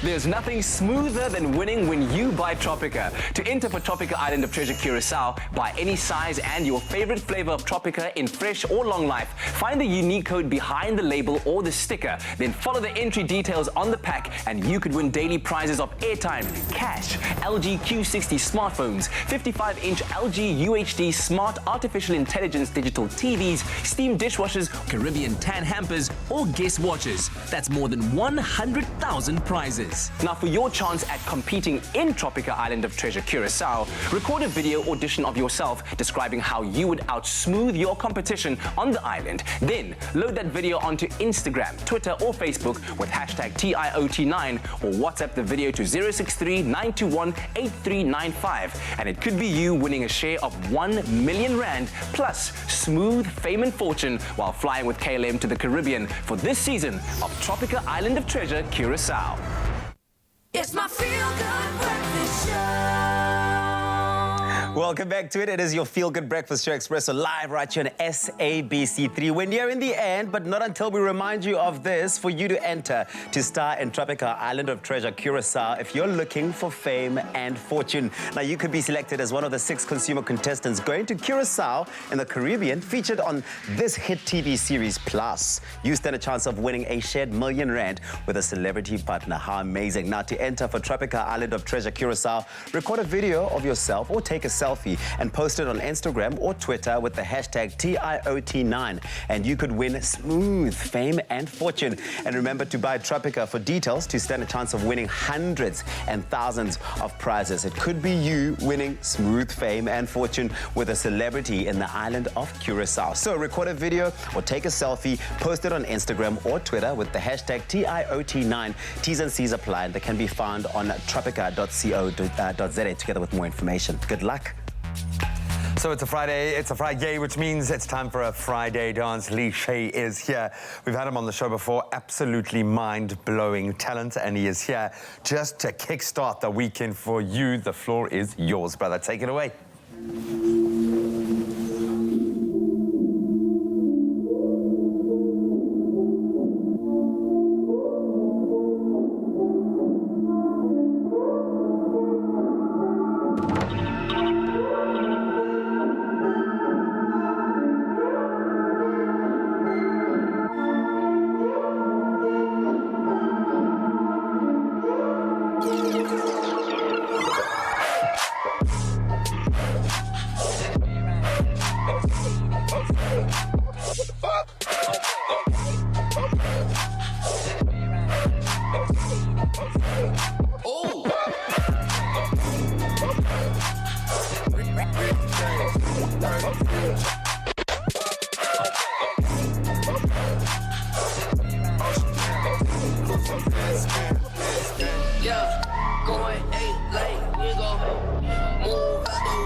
Oh, don't do it. Oh my God.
Thank you so much, brother. That was insane.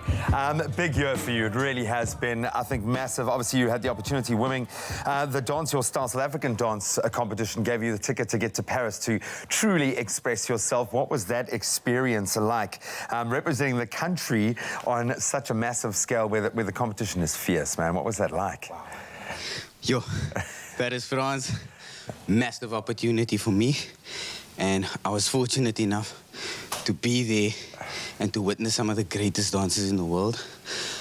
Being one of 30 competitors, it was really difficult to overcome the high level of dance there, but I've been influenced by it, and I know that I can take what I've learned there and give it back to Cape Town and to South African dance, and kind of really go back, and that's the main focus, and make more South African dance scene in Europe. Absolutely love that. Just like you've brought some of their flavor, you also impart some of your flavor over there. Definitely. In a dance battle kind of setup environment, how difficult is that?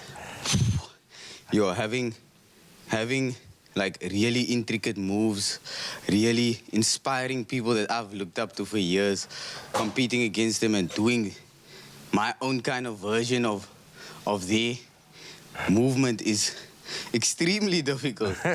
And having that sitting actually empowers you to be better. I really feel like I danced at my best, and there's still more to come. It's just the beginning, man. Lee Shane, thank you so much, man. You're absolutely phenomenal talent. We can give him another round of applause. It's a Friday, baby. Wow, the talent. Talent, man. Talent, huh? The world Witness must the know. talent. Come on Beautiful. now. Like From we Cape witnessed Town. your fitness talent today, huh? Hey, you know me, day by day, I'm pushing strong, trying harder each day. We're getting there slowly, but we are getting there at the end. No, we love it, man. We love not doing it and watching you do it as well. So I've got to throw in a very quick mention here. Hashtag 1,000,000+1. We're already about to surpass last year's entire total of meals packed. We'll be pushing beyond the 100,000 mark, but we need your help. Please, volunteers, come and join us at Brackenfell Centre tomorrow. We'll be kickstarting our first packing session at 9 o'clock in the morning. Amy Jones and a couple of amazing performers are going to come just to help to motivate everyone out there. But with your help, we are going to push to 110,000 meals this weekend, which is insane, guys. We are well on our way. We're going to achieve that 200,000 this year, and we're going to go and not stop until we get that 1,000,000+1. But you can sign up at Rise Against Hunger's website. That's rahafrica.org.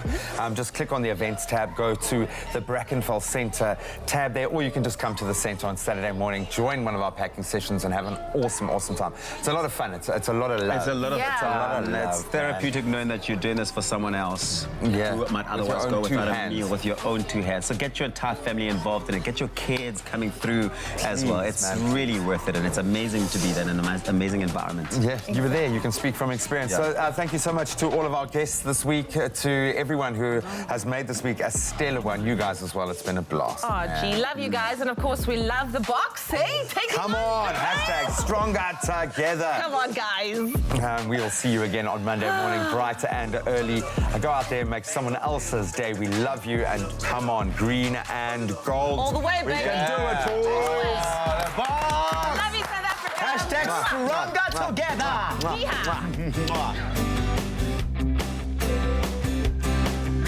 Expresso Morning Show, made with love by Clover. Another feel-good production.